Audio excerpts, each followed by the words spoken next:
She drove her fist into the young man's chest and screamed, "Don't you die on me!" while two doctors backed away from the table and told her to stop. Olivia Bennett didn't stop. She'd been called the fat nurse for 8 years in that Boston hospital, laughed at in the hallways, passed over in every meeting. But that night she did the one thing nobody else had the nerve to do, and the next morning they fired her for it. What she didn't know walking home in the rain with a cardboard box was that 5 supercars were already looking for her. Comment the city you're watching from, so I can see how far this story travels, and subscribe before we begin. The monitor was flatlining, and everybody in that trauma bay just stood there. Olivia Bennett heard the tone, that long, flat, ugly note that means a heart has quit, and she was already moving before her brain caught up with her hands. She shoved the crash cart across the tile, with her hip dropped the side rail on the gurney, and put the heel of her palm dead center on the boy's sternum. "He's coding," she said. "Somebody call it, somebody push epi move." Nobody moved. Dr. Raymond Hollis stood at the foot of the bed with his gloved hands in the air, like the kid was radioactive. Beside him, a second-year resident named Pratt had gone the color of old paper. "Olivia." Hollis's voice was flat. "The family hasn't signed. We don't have a full history. If we open him up and he is opening up on his own," she snapped. "He's bleeding into his belly, and you're worried about a signature." "Nurse Bennett, count with me." She wasn't asking. She started compressions hard, her whole weight coming down through her shoulders, and she counted out loud so the whole room could hear how alone she was doing it. 1, 2, 3, 4. The kid was maybe 25. Clean-cut, good jaw, the kind of face that belonged in a college brochure, except right now half of it was road rash, and the other half was gray. He'd come in 40 minutes ago off a wet highway, a single-car wreck, and the paramedics had said stable because his numbers looked okay on the way in. Numbers lie. Olivia had been doing this 8 years, and she'd learned that numbers lie more often than people do. She'd flagged him at minute 15. Told Pratt his belly was getting tight. Pratt had said the CT was backed up. She'd told Hollis his pressure was drifting. Hollis had said, "Watch and wait." Now, here they were. "Epinephrine," she barked. "Angela Epi now, and hang another unit." Angela, the charge nurse, finally jolted loose and started pulling drugs. But Hollis stepped in and put his hand flat on the cart. "We are not going to do this," he said quietly. "Not without attending sign-off. I'm calling the OR to stand down." Olivia looked up at him without breaking her rhythm. Sweat was running down the side of her face, and her scrubs were pulling tight across her back, and she knew exactly what she looked like to him. A big woman doing chest compressions on a dying boy, while the men in the room decided whether it counted. "Then call them," she said. "Call whoever you want. I'm not taking my hands off this kid until his heart comes back or you drag me off. You're out of line. I'm keeping him alive. There's a difference." She jerked her chin at the resident. "Pratt, his abdomen. Feel it. Tell the doctor what your own 2 hands are telling you." Pratt hesitated, then reached down and pressed the boy's stomach. His face changed. "It's Dr. Hollis. It's rigid. It's really rigid." "Rigid because he's full of blood," Olivia said. "He's got a lacerated spleen or a liver, and every second we stand here debating who's liable, he loses more of it. I flagged this an hour ago. It's in my notes. Pull my notes." Something shifted in the room. Not because of her, because of the boy. Because a 25-year-old with a nice face was turning the color of ash on their table, and every one of them was going to have to look at their own reflection tomorrow. Angela pushed the epi. Olivia kept counting. "Come on," she said, and now she wasn't talking to the room, she was talking to him down low, the way she talked to all of them when nobody was listening. "Come on, sweetheart, not tonight. You hear me? Not on my watch. You got somebody out there wondering where you are. I know you do. Everybody does. Come on back." She'd said the same words to 100 bodies over 8 years. Sometimes they came back. Mostly at 3 in the morning they didn't. The monitor caught. 1 beat. Then a pause so long she nearly resumed. Then another beat, and another ragged and uneven, but there a rhythm clawing its way back onto the screen. "I've got a pulse," Angela breathed. "I've got a pulse." "Then get him to the OR before we lose it again," Olivia said. She was already reaching to help transfer him, already calling out his pressure, already telling the transport team what she'd seen, so nobody upstairs had to start from zero. She did all of it without looking at Hollis, because if she looked at Hollis, she was going to say something that couldn't be walked back. They wheeled the kid out at a run, and Olivia Bennett stood alone in the wrecked trauma bay, breathing hard, her hands shaking now that they were empty, and she thought God forgive her. She thought, "We did it. We actually did it." She thought that was the worst part of the night. She was wrong. The morning came gray and cold, the way Boston mornings do in the back end of winter, and Olivia had not slept. She'd stayed 2 extra hours after her shift to make sure the boy made it out of surgery. Ruptured spleen, the OR nurse told her later, and a nick on the liver, and he'd lost more than a third of his blood before they got in. Another 10 minutes on that table downstairs, and there'd have been nothing to fix. Another 10 minutes. She kept turning that phrase over.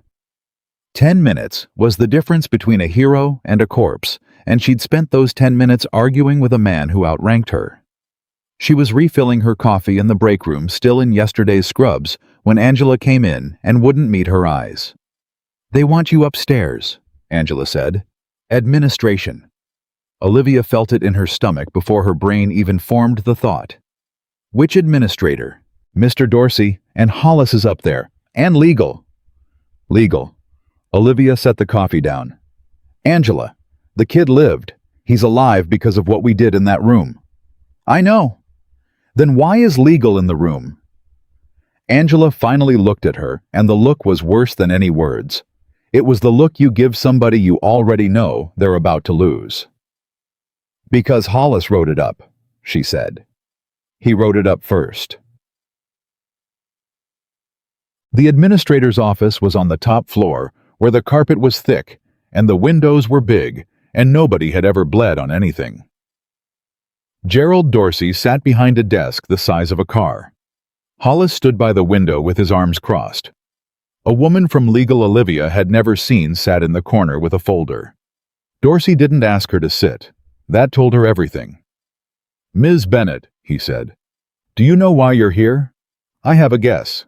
Last night you performed or directed an emergency resuscitation and abdominal intervention on a patient over the direct objection of the attending physician.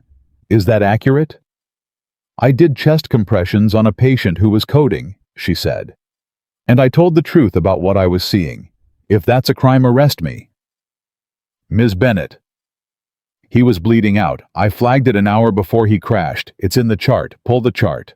Dorsey folded his hands. "The chart is exactly the problem.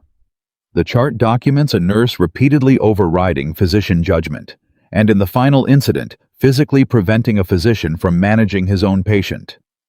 Olivia's mouth actually fell open. "Preventing?" She turned to Hollis.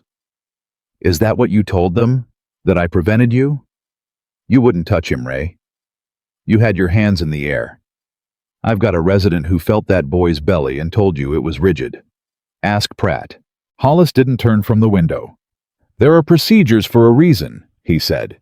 "You don't get to decide you're smarter than the process because you got lucky." "Lucky?"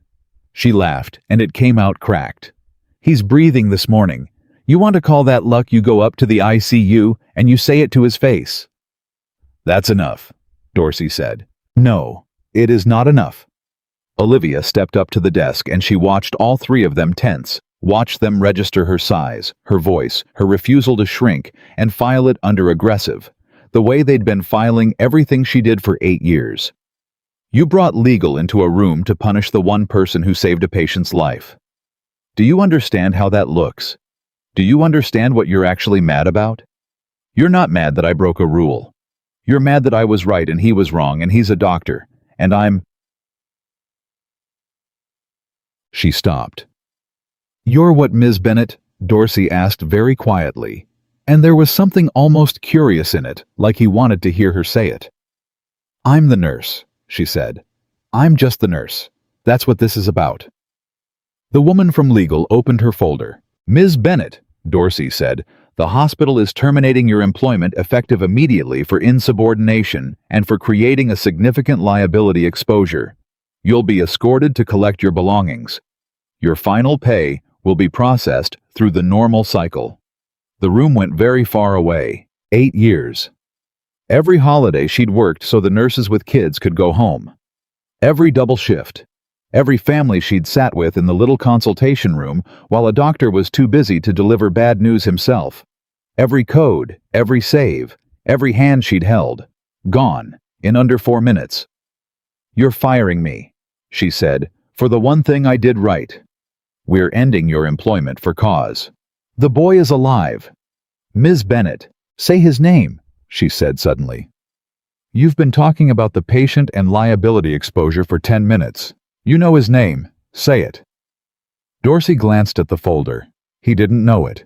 She could see he didn't know it. Hollis said it from the window without turning around. "Walker," he said. "The patient's name is Walker." The name meant nothing to Olivia then. It was just a name, one more name in 8 years of names, a kid she'd pounded back to life at 3 in the morning. She had no idea what that name was about to mean. "Get your things," Dorsey said. They gave her a cardboard box. That was the part that stayed with her later, that a hospital that turned over millions of dollars a day handed her a battered copier paper box and a security guard named Marcus, who wouldn't look at her. "I'm sorry, Miss Olivia," Marcus mumbled, walking her down to the locker room. "For what it's worth. I'm real sorry." "It's not your fault, Marcus. They're wrong." "I know. Everybody down here knows you're the best they got. The techs, the aides, the transport guys. We all know." Olivia stopped at her locker and pressed her forehead against the cool metal for 1 second, just one, and let herself feel it. Then she straightened up and started packing. There wasn't much. 8 years, and it fit in a box with room to spare. Her spare stethoscope. A pair of comfortable shoes she kept for the 12-hour nights. Her old ID badge from her first year back when her hair was longer and her face was younger, and she still believed the place would love her back if she just worked hard enough. A coffee mug that said "World's Okayest Nurse" that a patient's daughter had given her as a joke. And a small framed photo of her mother Ruth taken before the diabetes, before the wheelchair, before the medication that cost more every single month. She looked at her mother's face for a long moment. "Rent is due Friday, Mom's insulin is due Monday, and I just lost my job." She put the photo in the box. "You need a ride home?" Marcus asked. "I can call somebody." "My car's broken down." "Then let me call you "I'll walk," Olivia said. "I want to walk. I need the air." She didn't. It was 38 degrees and threatening rain, and she lived 2.5 miles away. But she couldn't sit in a car right now with somebody being kind to her. Kindness would break her, and she was not going to break in front of this building. She'd break at home alone in the dark, where it was hers. She walked out the staff entrance with the box in her arms and didn't look back. The rain started before she'd gone 4 blocks. Of course it did. It came down fine at first, then hard cold needles of it, and Olivia hunched over the box to keep the photo dry and kept walking. Her shoes soaked through by the second block. The cardboard started to soften and sag in her arms. She did the math as she walked, because that's what you do when the world falls apart. You reach for numbers, for something that holds still. Severance, probably nothing fired for cause. Savings $1,100 and change. Rent $1,450. Her mother's insulin, even with the coupons, $290 a month, and that was the good pharmacy. The car dead, needing a transmission she couldn't afford before she lost the job, and sure as hell couldn't afford now. $1,100. Against a life. She thought about the resume she'd have to write and the reference line where you put your last employer, and what that hospital would say about her when a new place called. Terminated for cause. Insubordination. She thought about how in nursing that word follows you. She thought about interviews where she'd walk in and watch some hiring manager's eyes do the thing every hiring manager's eyes did, the flick down, the flick, back up, the little recalculation. She'd spent her whole adult life watching people decide who she was before she opened her mouth. The fat nurse. She'd heard it 100 times. Younger nurses in the break room who didn't know she was around the corner. A surgeon once to another surgeon in an elevator, like she was a piece of equipment that couldn't hear. She'd learned to let it slide off. She'd learned to be so good, so unmissably good at the actual work, that they'd have to respect the work, even if they'd never respect her. And they'd fired her anyway. For the work being too good. For the first time in 8 years, walking through the rain with a dying cardboard box, Olivia Bennett let herself wonder if she'd been a fool the whole time. If doing the right thing was a story she told herself. If the world simply belonged to the Hollises and the Dorseys, and always would, and the only mistake she'd ever really made was believing it might not. Stupid, she said out loud to nobody, and her voice cracked in the rain. Stupid, stupid. Her mother's face was still visible through the wet plastic frame at the top of the box. Ruth Bennett, who'd raised her alone on a home health aide salary, who'd told her 1,000 times, "Baby, you take care of people. That's the gift God gave you. Don't you ever let anybody make you ashamed of it." "I'm sorry, Mama," Olivia whispered. "I don't know what I'm going to do." That was when she heard the engines. At first, it was just a low sound underneath the rain, a deep mechanical growl, and she thought it was a truck. Then the sound multiplied. 2 engines, 3 more, a chorus of them throaty and expensive, the kind of sound that doesn't belong on a wet residential street at 10 in the morning. Headlights swung across the buildings. Olivia stopped and turned. A black Lamborghini came around the corner, slow water peeling off its low nose, and behind it, 2 blacked-out Mercedes SUVs, and behind them, a Ferrari, the color of dark wine, and last, a Bentley that moved like a ship. 5 of them. They came up the empty street toward her, unhurried, deliberate, and one by one, they slowed and stopped and angled in until they'd formed a loose half-circle around her on the sidewalk, engines idling, rain hissing off hot metal. Olivia's heart slammed. She did the only thing she knew how to do, which was to tighten her arms around the cardboard box like it could protect her and stand her ground, because running was not a thing her body did well, and everybody who'd ever mocked her knew it. Doors opened. Men got out, big men in dark suits that didn't get suits like that off a rack, moving with the quiet efficiency of people who did this for a living. 2 of them. 3. They didn't come at her. They spread out watchful, and every one of them was looking at her like they'd been sent to find exactly her. "I don't have anything," Olivia heard herself say. Her voice came out thin. "I don't, whatever this is, you've got the wrong person. I just lost my job. I've got a coffee mug and a photo of my mother. That's it. That's everything I've got in the world." Nobody answered. The driver's door of the Lamborghini opened. The man who got out was tall. Maybe 6'2", late 30s, in a charcoal suit, already going dark at the shoulders with rain because he didn't seem to care about the rain. He had a hard, handsome face, and he wore it like he'd forgotten it was there. But it was his eyes that stopped her. She'd spent 8 years reading eyes across a hospital bed. She knew grief when she saw it, knew the specific hollow of a person who'd been up all night on the wrong end of a phone call. This man had eyes like that. Exhausted. Wrung out. Older than the rest of his face. He walked toward her slow, straight through the puddles, and he stopped maybe 6 feet away. He looked at the box in her arms. He looked at the drowned badge clipped to it. He looked at her face. And then he said the exact thing that landed on Olivia Bennett like the last blow of the worst day of her life. "Where's the fat nurse?" he asked. The words went through her like ice water. After the office, after the box, after the rain, after everything. This, one more person in one more expensive thing looking at her body and deciding what she was before she'd said a word. And something in Olivia that had been holding all morning, holding for 8 years, finally tore loose. She lifted her chin. Her eyes were wet, and it wasn't the rain, and she didn't care anymore who saw. "I'm right here," she said, and her voice came out low and shaking and absolutely furious. I'm the fat nurse. That's what they call me. Go ahead, get in line. You want to laugh at me too? You drove $500,000 worth of cars across town to laugh at the fat nurse. Fine. Here I am. Get a good look. The men in suits went still, and the man in front of her, the man with the ruined eyes, did something she did not expect. His face broke, not into a smile, not into a sneer.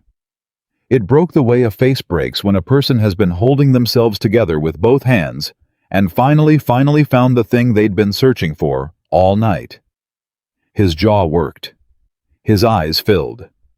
This powerful man standing beside a car worth more than she'd make in 5 years looked at her like she was the only solid thing on the street. "No," he said, and his voice cracked right down the middle. "No, you don't understand. I've been looking for you all night. I've had people calling every hospital, every shift, every service in this city since 3 o'clock this morning. Nobody could give me a name. They just kept saying—" He stopped. He pressed the back of his hand to his mouth like he was ashamed of what came out next. They kept saying, "Ask the nurse who saved him, the bigger one, the one nobody listened to." That's how they said it. That's the only way anybody could point me to you. Olivia stared at him. The rain ran down both their faces. "Saved who?" she whispered. The man took one more step. When he spoke again, it was barely above the sound of the idling engines, and every word of it came out like it cost him something. "My brother," he said. "You saved my brother's life last night. His name is Daniel Walker. They told me he was gone. They told me his heart stopped on the table, and everybody in the room had already stepped back. Everybody except one nurse who wouldn't quit, who put her hands on him and brought him back and screamed at a doctor to do his job." His voice broke completely. "That was you. That was you. And this morning they fired you for it, and I couldn't even find out your name to say thank you." Olivia's arms went slack. The soaked cardboard box sagged against her chest. "Daniel," she said. The clean-cut face, the good jaw, the gray boy she'd talked back from the dead at 3 in the morning. The kid in Bay 4. That's your... "My little brother." The man's chest heaved once. He wiped his face with his whole hand, rain, and everything else. "He's 25 years old. Our parents are gone. He's all I've got in this world, besides my daughter, and a nurse that a hospital didn't even think was worth keeping is the reason I'm not planning a funeral this morning." He looked at the box, at the badge, at the photo of her mother going soft in the wet. "My name is Ethan Walker," he said, "and I have been on my knees all night, lady, praying I'd find the person who did that. So please," his voice dropped to almost nothing, "please don't tell me I found you an hour after they threw you out in the rain." Olivia Bennett stood in the circle of 5 idling supercars, holding everything she owned in a dying cardboard box, and for the first time all morning, she could not think of a single number. She only said very quietly the thing that had been true the whole time, and that not one person upstairs had wanted to hear. "He was bleeding inside," she said. "I told them. I kept telling them. Nobody would listen to me." "I know," Ethan Walker said.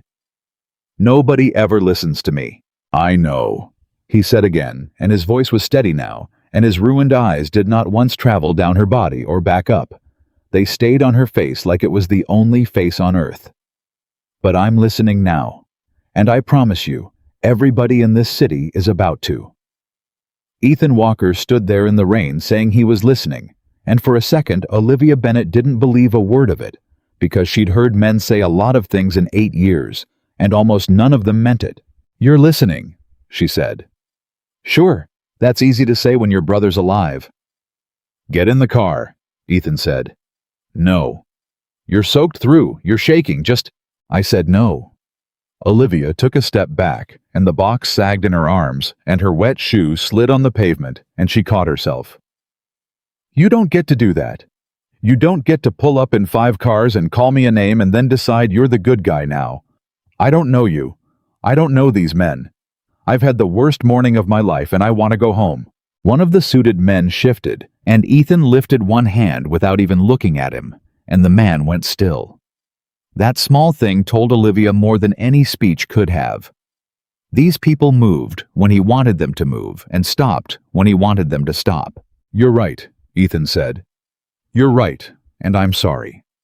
The name, I didn't mean it the way it sounded. It's the only thing anybody could tell me. I didn't have anything else. I've been up all night with a phone in my hand, and that's the only thread that led to you, and I chased it out loud like an idiot. I'm sorry." Olivia stared at him. The rain was in her eyes. "My mother needs insulin on Monday," she said, and she didn't even know why she said it, except that it was the thing sitting on top of every other thing. "My rent's due Friday. My car's dead. I just got walked out of a hospital I gave 8 years to in a paper box in the rain. So whatever this is, this parade, it doesn't fix any of that. You understand? Your thank you doesn't pay for insulin." Something moved across Ethan Walker's face. Not pity. She'd have thrown the box at him if it was pity. It was closer to shame. "How much is the insulin?" he said quietly. "Don't. How much?" "I'm not a charity case." "I didn't say you were." He wiped the rain off his jaw with the back of his hand. "I asked a number. You're a woman who deals in numbers. I heard it in your voice a second ago, so give me the number." Olivia's mouth went tight. $2.90 a month, with the coupons. "And the rent?" $14.50. "And the car?" "I'm not telling you about the car." "Okay," he said. "Okay." And then he did something that made every one of those hard-faced men in suits go absolutely rigid, because they'd clearly never seen him do it before. He crouched down right there on the wet sidewalk so that he was lower than her, looking up the rain running off the back of his neck and into his collar, ruining a suit that cost more than her funeral would. "Ms." He stopped. "I don't even have your name." "Bennett," she said, "because manners are the last thing to leave a person." "Olivia Bennett." "Ms. Bennett." "My brother Daniel is 25 years old. 2 years ago I buried our mother. 4 years before that, our father. Daniel is the only blood I have left in this world, except a little girl who is 7 years old and already knows too much about hospitals. Last night, a doctor named Hollis told me to my face in a family room with bad coffee that my brother probably wasn't going to make it. And while he was telling me that a nurse he didn't respect was 3 floors down, refusing to let it be true.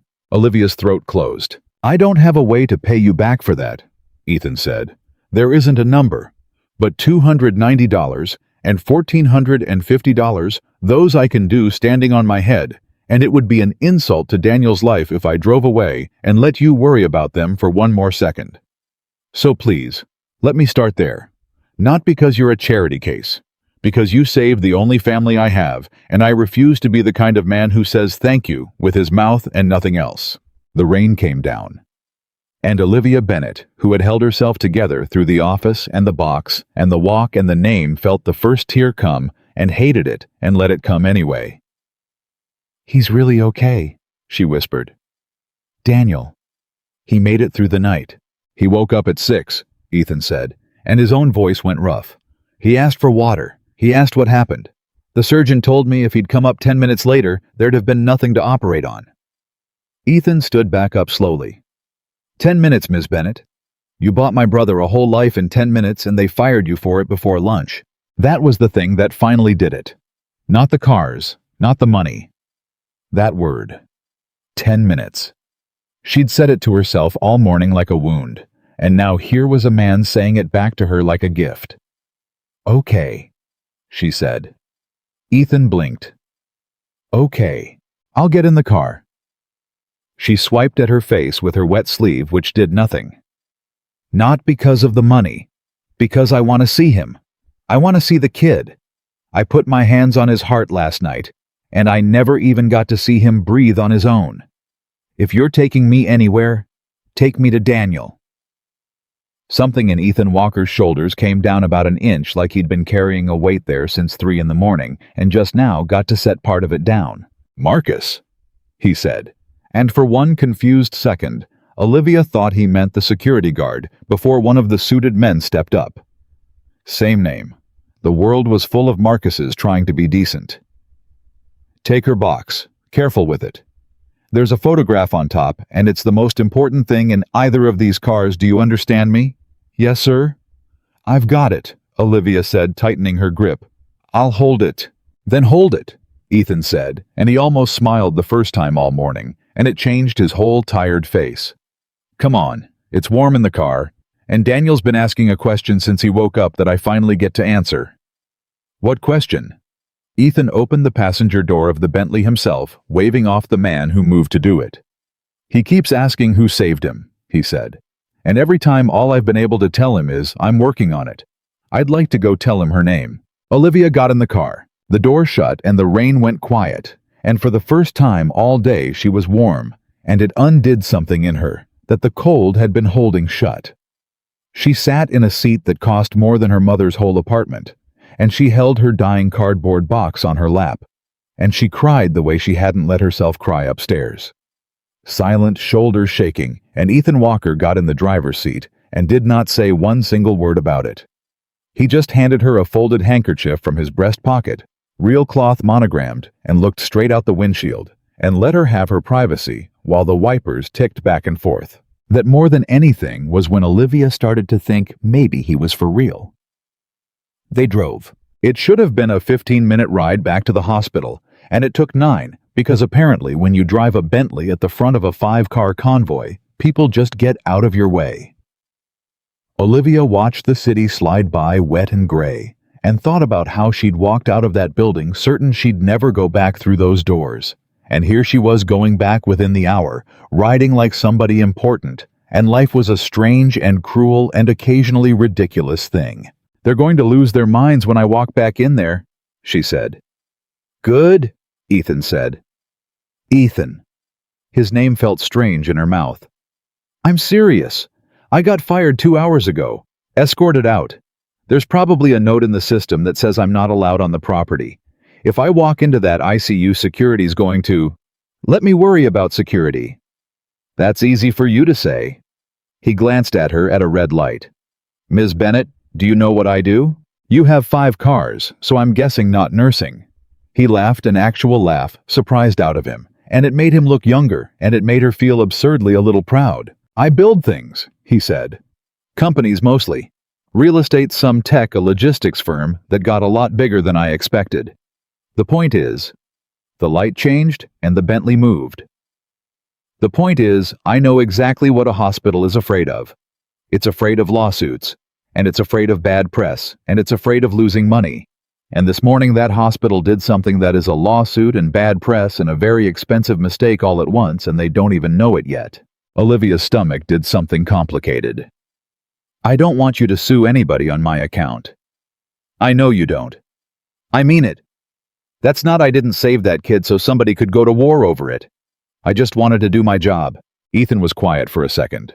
That, he said, is exactly why they should be afraid of you and never were. You're the only person in that whole building who wasn't thinking about themselves. He shook his head. 8 years, and nobody upstairs even knew your name this morning. I asked. Dorsey didn't know your first name. He had to look at a folder. You talked to Dorsey. I talked to Dorsey at 7:15 this morning, right after Daniel woke up. I called the hospital to say thank you to whoever saved my brother, and I got passed to the administrator, and the administrator gave me a very smooth, very rehearsed little speech about how the hospital was so glad about the positive outcome. Ethan's jaw tightened around the words, and how they were addressing a personnel matter that was unrelated. Personnel matter, that's what they called you. And I hung up that phone, and I just knew that the personnel matter and the person who saved Daniel were the same human being. So, I started making calls. Olivia stared at him. That's why you were looking for me. That's why I was looking for you. He took the turn toward the hospital. I've spent all morning learning your name from janitors and transport techs, and one very brave night shift nurse named Angela, who I think might actually love you. A wet laugh burst out of Olivia. Angela ratted me out. Angela told me you were the best nurse she's ever worked with, and that the hospital just made the worst mistake she's seen in 20 years. Ethan pulled the Bentley up to the main entrance right in the fire lane, where nobody's allowed to stop, and put it in park, like the fire lane was his personal driveway. So, no. I'm not going to sue anybody on your account if you don't want me to. But I am going to walk into that building with you, and I'm going to see my brother, and I'm going to make sure every single person who called you a personnel matter this morning has to look at your face this afternoon. That's not a lawsuit. That's just the truth showing up in person. He got out of the car. Olivia sat there one more second holding her box, watching him come around to open her door, and she thought, I have no idea what I just walked into, but it's warmer than the rain. She got out.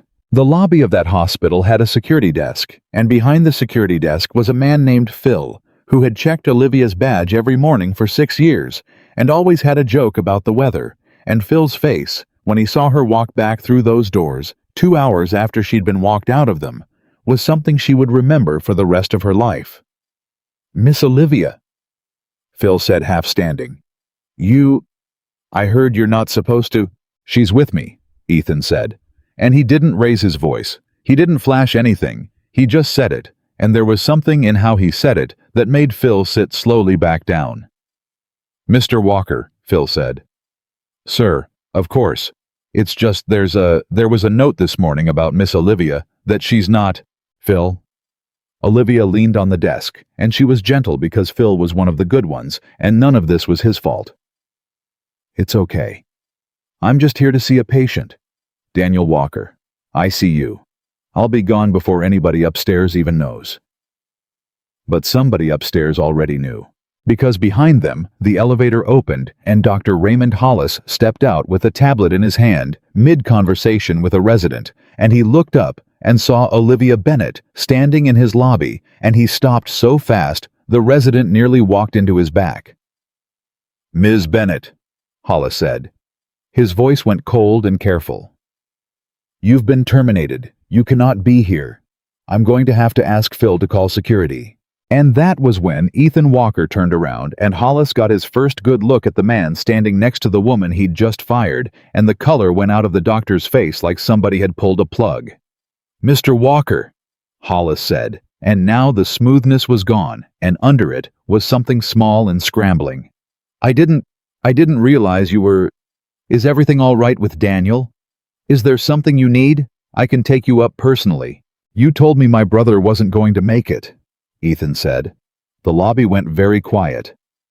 Hollis's mouth worked. Sir, in a situation like that, we have to prepare families for every possibility, and the case was extremely complex and... You told me, Ethan said, and he took one step forward and his voice never rose, which somehow made it worse. In a room with bad coffee at 11:40 last night, that my little brother probably wasn't going to see morning. And while you were telling me that this woman was 3 floors down doing your job, and this morning you fired her for it. That's not an accurate characterization of there were serious procedural violations she overrode. She saved his life. With respect, Mr. Walker, you don't have the full clinical picture? Then give it to me. Ethan spread his hands. I've got all afternoon. Give me the full clinical picture. Explain to me in front of your own security guard and your own residents exactly which procedure this woman violated by keeping my brother's heart beating. I genuinely want to hear it. Take your time. Hollis said nothing. Olivia watched him say nothing, and she felt something she hadn't expected to feel, which was not triumph. It was something closer to sadness, because she'd worked next to this man for years, and she'd wanted on some level for him to just once be bigger than his fear. And here at the very end, he still wasn't. He just stood there with his tablet opening and closing his mouth, a man who'd never once in his life had to answer for himself in a room he didn't control. That's what I thought, Ethan said quietly. Now, my brother's in the ICU, and this woman put him there alive, and she and I are going up to see him. You're welcome to call security, but I'd think hard about whether you want a security video of your hospital dragging out the nurse who saved a patient's life the same morning you fired her. That's the kind of thing that ends up places Dr. Hollis. That's the kind of thing that follows a hospital around for a long, long time. He turned back to Olivia, and his whole face changed, softened. Which way to the ICU? He asked her, like the doctor wasn't even there anymore. Like Hollis had already stopped existing. Olivia looked at Hollis one more time. 8 years. She could have said 100 things. She'd rehearsed some of them in the shower over the years, the speeches you give when you finally get to say what you really think. In the end, she just said, "Elevators this way." And she led a billionaire past the doctor who'd fired her, and she didn't look back, and it turned out the speeches didn't matter at all. Walking past him was the whole speech. The ICU was on the 4th floor, and the nurses at the station looked up when Olivia came through the doors, and there was a beat of pure confusion. And then Angela came around the desk at a dead run and threw her arms around Olivia so hard the cardboard box got crushed between them. "You came back," Angela said into her shoulder. "You came back. Oh my God. I've been sick all morning. I've been Olivia. I'm so sorry. I should have said something in that room. I should have." "You didn't do anything wrong." I stood there and let them. "Angela." Olivia pulled back and held her friend by the shoulders. "You pushed the epi. When Hollis had his hands in the air, you pushed the epi. Don't you dare tell me you didn't do anything. You did the thing that mattered." "Okay." Angela wiped her face and nodded, and then noticed the man standing behind Olivia and went completely still. "You found her," Angela said. "You helped me find her," Ethan said. "Thank you." "He asked about you this morning," Angela said to Olivia, and her voice cracked. "Daniel, he's been awake and asking who saved him, and I didn't know if I was allowed to say with everything with the—" She stopped. "He's in 6. Go in. He's stable. He's a little foggy, but he's go." Olivia set the box down on the counter. Finally, gently, her mother's photo face up on top of it, and she walked to room 6 with her heart going like a hammer, because there is a specific kind of terror in seeing the living face of someone you last saw dying. Daniel Walker was propped up in the bed, pale, bruised, an IV in his arm, and a line of staples she couldn't see under the blanket. But his eyes were open, and they were clear, and they were the exact same tired around the edges shape as his brother's. He looked at Olivia in the doorway. He looked at his brother behind her. "Ethan," he said, his voice rough from the tube they'd had down his throat. "Who's this?" And Ethan Walker, who Olivia had watched face down a doctor without raising his voice, could not get a single word out. He opened his mouth, and nothing came, and his eyes filled, and he put his hand over them. So Olivia stepped forward. "Hi, Daniel," she said softly in the voice she used at 3 in the morning, the one that had talked 100 people through the worst nights of their lives. "My name's Olivia. I'm a nurse. I was in the room when they brought you in last night." Daniel looked at her for a long moment. "You," he said slowly. "I know your voice." Olivia's heart stopped. "You can't. You were Daniel. Your heart had stopped. You couldn't have." "I heard somebody," he said, his brow furrowed like he was reaching for something at the bottom of a deep dark well. "I don't remember the crash. I don't remember any of it. But there was a woman's voice, and it kept saying—" His eyes came up to hers, wet now, confused and certain at the same time. "You said not tonight. You said not on my watch. You said I had somebody out there wondering where I was." Olivia couldn't breathe. "That was you," Daniel whispered. "That was your voice. You wouldn't let me go." Behind her, Ethan Walker made a sound that a strong man makes when he's trying very hard not to fall apart. And Olivia reached back without looking and found his arm and held onto it, and the 3 of them stayed like that, none of them able to say anything, while the monitors beeped soft and steady and alive. "I've got a little girl," Daniel said finally, and a tear ran sideways off his face into the pillow. "My niece, Lily. I'm supposed to teach her to ride a bike this summer. I promised her. Ethan's a good dad, but he can't ride a bike to save his life." "Hey," Ethan said thickly. "It's true." Daniel almost smiled. "Point is, I get to keep that promise now, because of you." His hand moved on the blanket reaching, and Olivia took it, careful of the IV, and his grip was weak, but it was there. "I don't know how to thank a person for that. There isn't a, how do you thank somebody for that?" "You just did," Olivia said, and now she was crying too, all 3 of them a mess in a little ICU room, and it was the best she'd felt in years. "You woke up. You remembered my voice. That's the whole thank you. That's everything. That's why I do this. They stayed 20 minutes until Daniel's eyes got heavy, and the nurse and Olivia recognized he needed to rest more than he needed company. And she was the one who said it gently. Let him sleep. And she tucked the blanket, the way she'd tucked 10,000 blankets, and Daniel was asleep before they reached the door. In the hallway, Ethan leaned against the wall and scrubbed both hands down his face. I owe you my whole life, he said. You understand that? Not a debt, not a thank you, my whole life. Because if he'd died last night, I don't Lily already lost her mother. If she'd lost her uncle too, if I'd had to... He stopped. You don't just save the person on the table. You save everybody who loves them. Nobody ever tells you that part. We know it, Olivia said quietly. The nurses. We know it. That's the part nobody upstairs ever sees. Ethan looked at her for a long moment. Come work for me, he said. Olivia blinked. What? I've been thinking about it since the car. Before the car. Since 7:15 this morning, if I'm honest. He pushed off the wall. I've been sitting on an idea for 2 years, and never had a reason to actually do it. My mother died in a hospital that treated her like a case number. My father before her. Daniel almost died in one last night that treated the woman who saved him like a personnel matter. I've got more money than any one person has a right to, and I have never once known what it was actually for, until about 4 hours ago. Ethan, I want to build something, he said, and there was a fire in his tired eyes now, something waking up. A foundation.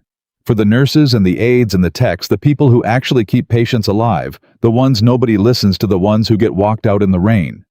Real support. Legal backing when a hospital comes after them for doing the right thing. Training. A place they can call when the Hollises of the world are about to steamroll them for being right. He looked at her. And I want you to run it. The whole nursing side. I don't want a hospital executive. I don't want somebody with an MBA who's never held a dying man's hand. I want the person who did the right thing when it cost her everything. I want you. Olivia stood in that hallway with her crushed cardboard box waiting on the counter and her whole life in pieces on the floor of the day, and she heard the offer, and the first thing out of her mouth was, no. Ethan's face fell. No. I'm just a nurse, Ethan. I've never run anything. I take care of patients. I don't build foundations. I don't do legal. I wouldn't even know where to start. You need somebody who knows how to... She shook her head. You're grateful. I get it. You're grateful and you're grieving and you almost lost your brother, and people make big emotional decisions in moments like this. And then the moment passes and they realize they offered too much. I'm not going to hold you to something you said in a hallway 12 hours after the worst night of your life.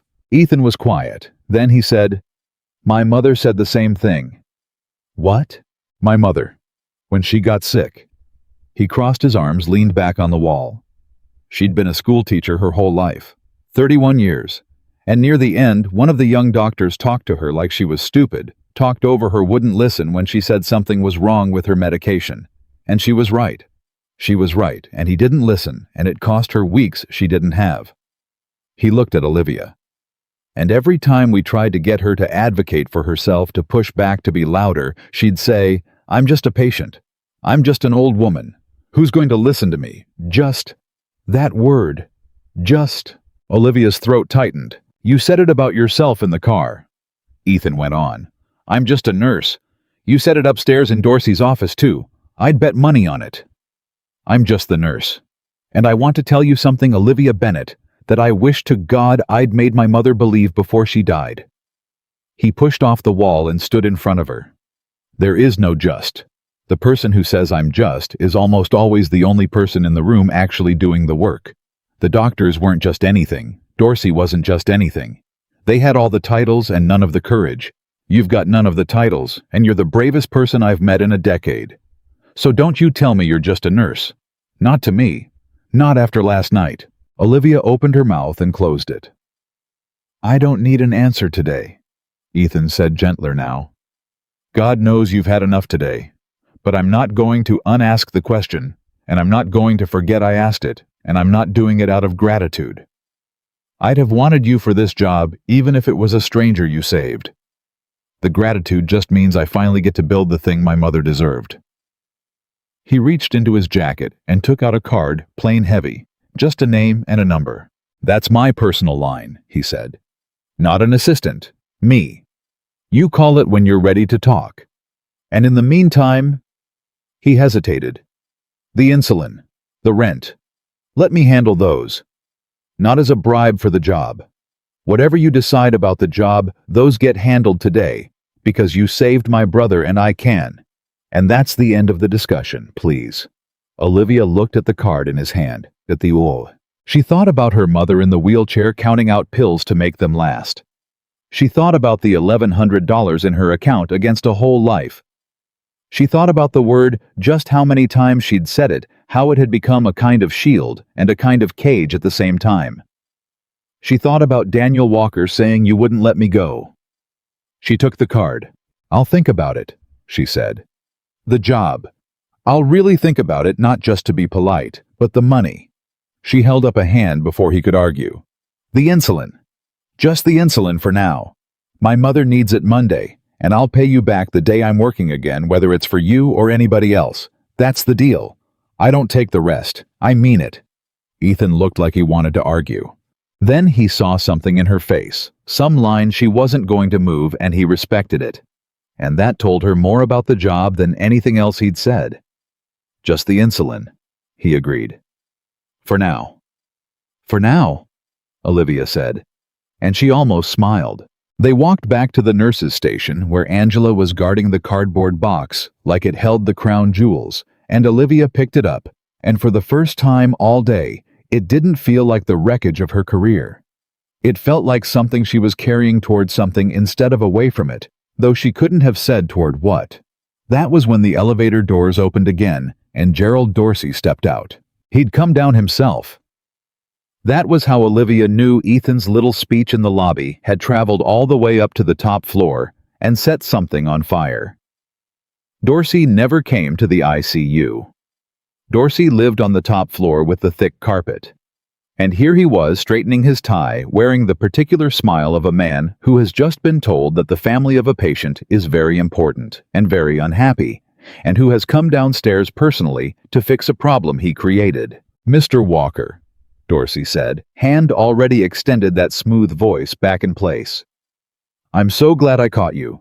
I understand there's been some confusion this morning, and I want to personally assure you that your brother is receiving the very best." "Do you know her name?" Ethan asked. Dorsey's hand hung in the air. "I'm sorry. This morning, on the phone, you called her a personnel matter." Ethan nodded at Olivia. "This woman. This is the personnel matter. This is the nurse who saved my brother's life, the one you fired before lunch. So I'm asking you in front of her friends, do you know her name? Not off a folder. From memory. Right now." Dorsey's eyes flicked to Olivia, and Olivia watched him try. She watched Gerald Dorsey, who had signed the paper that ended her 8 years that morning, stand there and reach for her name and come up with nothing, and his mouth opened and no name came out, and the silence went on 1 second too long, and then another, and it was the loudest silence Olivia had ever heard. "It's Olivia," she said quietly to save him, because even now, even after everything, she couldn't quite stand to watch a person drown. "Olivia Bennett, 8 years. You signed my badge yourself, 3 renewals." Dorsey's face did something complicated. "Ms. Bennett," he said, recovering smooth again, reaching for the script. "Of course, Olivia. Look, I think in the heat of this morning, certain decisions were made very quickly, and I think there's an opportunity here to revisit." He turned to Ethan, unable to help himself, playing to the money. "Mr. Walker, I want you to know the hospital takes this extremely seriously, and I'm confident that we can find a path forward that reinstates Ms. Bennett with—" "You want to give her the job back," Ethan said flatly. "We'd be glad to discuss reinstatement, yes, along with—" "Now!" Ethan almost laughed, but there was no humor in it. "Now that I'm standing here. This morning she was a personnel matter you couldn't name. This afternoon, because a man with money is unhappy, you'll reinstate her on the spot. You understand what that tells me? It tells me she was right about everything. It was never about procedure. It was about power. She didn't have any this morning, so you threw her away. I've got some, so now you'll take her back. It's the same disease, Mr. Dorsey. You just caught it from the other direction. Dorsey's smile finally cracked. Olivia looked at him, and here it was, the thing she'd have given anything for. That morning, her job back. Her 8 years restored, the paper undone. Her life put back the way it was. All she had to do was say yes to the smooth man with the thick carpet who still couldn't have picked her out of a lineup 2 hours ago. Ms. Bennett, Dorsey said, turning to her, and now there was almost a plea in it. Olivia, I'd like to offer you your position back, effective immediately. We can put this whole morning behind us. Full reinstatement, back pay for the gap. We can even discuss a title change, a raise, whatever makes this right. What do you say? Everyone was looking at her. Angela holding her breath. The other nurses at the station frozen. Ethan Walker, who had gone very still, and who she understood was not going to say one word because this was hers to decide, and he'd made that clear from the beginning.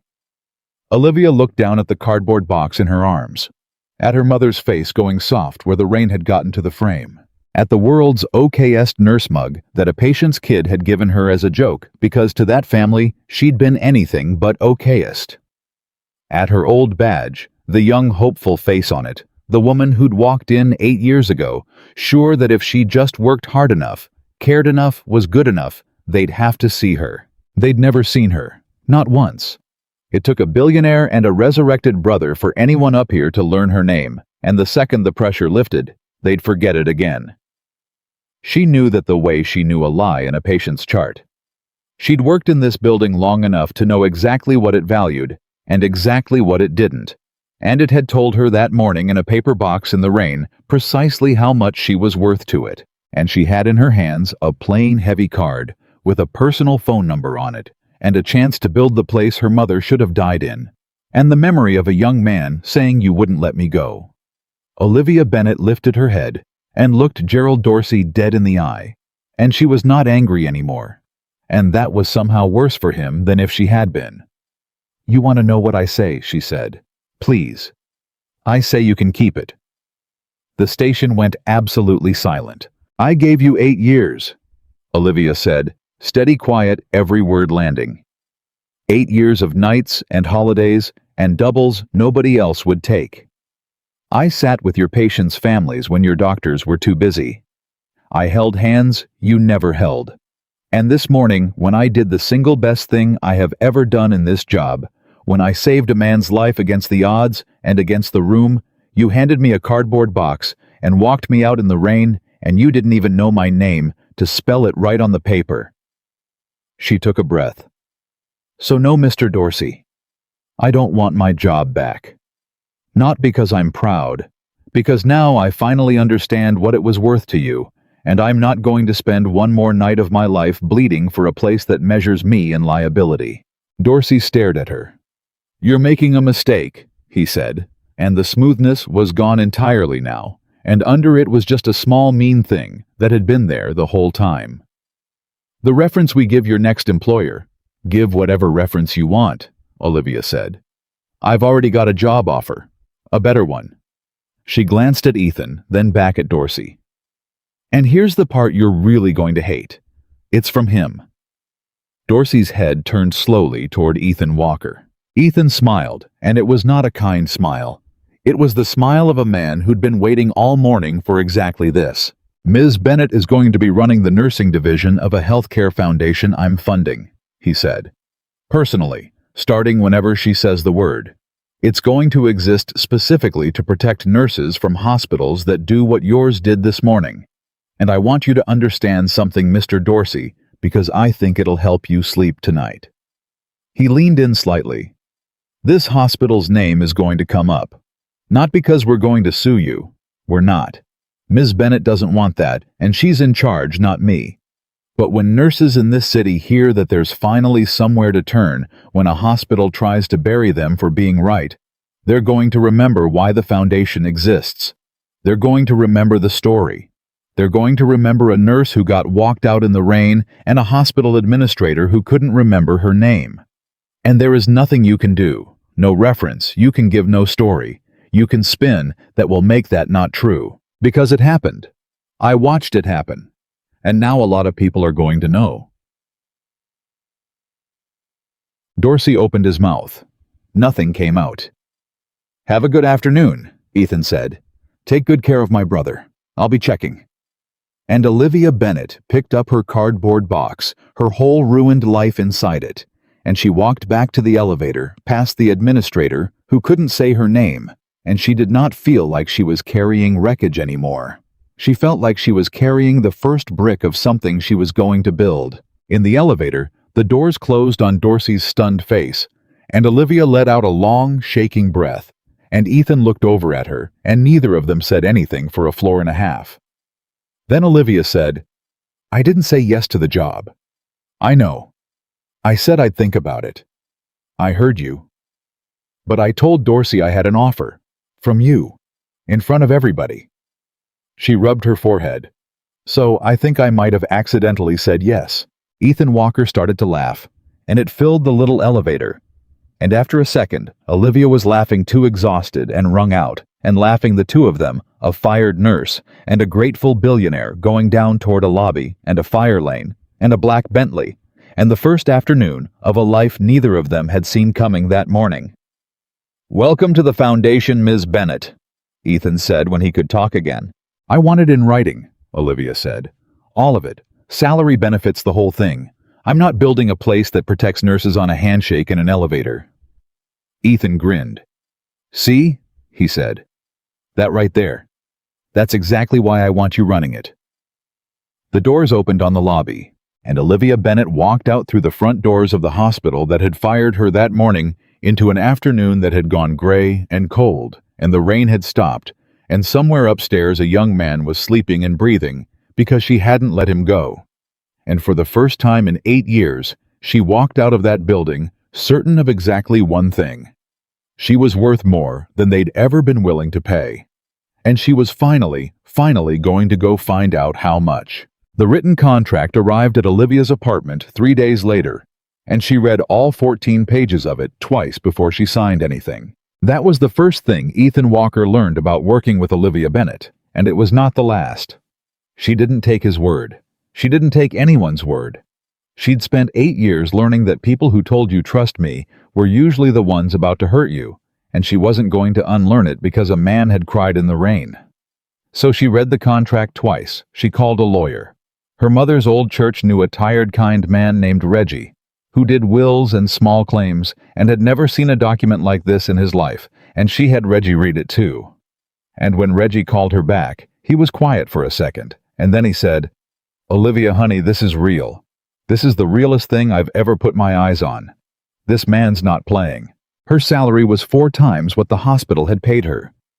She'd sat down when she read that number. Actually sat down on the edge of her bed in the little apartment she'd been terrified 3 days ago she was about to lose, and she'd looked at the number and thought about her mother in the next room, and she'd put her hand over her mouth so Ruth wouldn't hear her make the sound she made. "I don't need that much," she'd told Ethan on the phone that night. "It's not about need," Ethan said. "It's about what the job is worth. You keep pricing yourself like the hospital priced you. Stop it. That number is what the person running this division is worth, and you're the person running it, so that's what you're worth. Sign the paper." She signed the paper, and that was how 11 days after she was walked out of a hospital in the rain with a cardboard box. Olivia Bennett walked into an empty office on the 9th floor of a downtown building with her name already on a temporary paper sign on the door, because Ethan had made someone print it, and she stood there in the middle of a room with no furniture in it and a view of the whole gray city, and she didn't know whether to laugh or cry, so she did a little of both. Then she got to work, because here was the thing nobody expected, least of all Ethan Walker, who had hired her half on gratitude and half on instinct, and was fully prepared to spend a year teaching her how any of this worked. Olivia Bennett did not need to be taught. She'd spent 8 years watching a broken system from the inside, cataloging every place it failed the people it was supposed to serve, and she'd never had 1 ounce of power to fix any of it. Now she had power. And it turned out she knew exactly what she wanted to do with it, because she'd been building the list in her head for 8 years without ever letting herself believe she'd get the chance. "I want a hotline," she told Ethan in their first real meeting 3 weeks in, and she slid a legal pad across the table with her handwriting all over it. A number a nurse can call any hour when a hospital is coming down on them for doing the right thing. Not a voicemail. A person. Somebody who's actually done the job and knows what it feels like to have an administrator tell you, you embarrassed the building. And I want a lawyer on retainer, a real one, so that when a nurse calls at 2 in the morning, terrified they're about to lose their license for refusing an unsafe assignment, we can have somebody on the phone by 3. Ethan looked at the legal pad. Then he looked at her. "How long have you had this list?" he asked. 8 years, Olivia said. "I just never had a pen big enough to write it with." He funded all of it. Every line. And more than that, he did the thing she'd braced herself for him not to do, the thing rich men who fund things almost never do. He got out of her way. He put his name and his money behind the foundation, and then he let the nurse run the nursing. And when board members he'd brought in started asking why the woman in charge didn't have an MBA, Ethan Walker looked at them across a conference table and said, "Because the last person who ran a place with an MBA fired her for saving my brother." Next question. The board stopped asking. By the end of the first month, the hotline had taken 40 calls. By the end of the second, it was over 300. Olivia hired 2 nurses she'd worked with over the years. Good ones, burned out ones. Women who'd been treated the way she'd been treated, and she paid them what they were worth, and she watched them come alive again. She hired Reggie, the tired, kind lawyer who quit his wills and small claims practice and cried a little when she offered him the job because at 58 he'd stopped believing his work would ever matter to anyone. Now, he was on the phone at 3 in the morning, talking a terrified new grad in Ohio through her rights, and he told Olivia it was the best year of his career. And through all of it, woven through the work, like a thread she kept finding in her hands, was the Walker family. Daniel came home from the hospital after 2 weeks, and Olivia went to see him because you don't put your hands on a man's heart, and then just never check on him again. She brought soup, her mother's recipe, and Daniel, still moving slow, still healing, opened the door of the big house Ethan lived in and looked at her holding a pot of soup and burst into tears. Right there on the doorstep, a 25-year-old man crying over chicken soup, and Olivia set the pot down on the step and hugged him. And didn't say anything, because sometimes there's nothing to say. There's just soup and a doorway, and the fact of being alive. That was the day she met Lily, Ethan's daughter. 7 years old, small for her age, with her father's dark eyes and a wariness in them that no 7-year-old should have. She'd lost her mother 3 years earlier. Olivia would learn to a cancer that moved fast, and she'd spent a lot of her short life in and around hospitals watching machines and grown-ups' faces, learning too early that the people you love can be there one day and gone the next. She didn't warm up to people. Ethan had said as much on the phone once, apologizing in advance. She's slow to trust, since her mom. Don't take it personally if she doesn't talk to you. Lily walked into the kitchen while Olivia was ladling soup. For Daniel took one look at the big woman she'd never met standing at her family's stove and stopped dead. Olivia had seen that look 1,000 times. On the faces of nervous kids in the ER. She knew exactly what to do with it, which was nothing. You don't chase a wary child. You let them come to you or not, and either way, you don't make it about you. "Hi," Olivia said easily, and went right back to the soup. "You must be Lily. I'm Olivia. Your Uncle Daniel says he's not allowed to have soup because it's too hot, and he has to wait, and he's very mad about it." "I'm not mad," Daniel said from the table. "He's a little mad," Olivia told Lily. And Lily, against everything her father had warned, walked one step closer. "Is it good soup?" she asked. "It's my mama's recipe," Olivia said.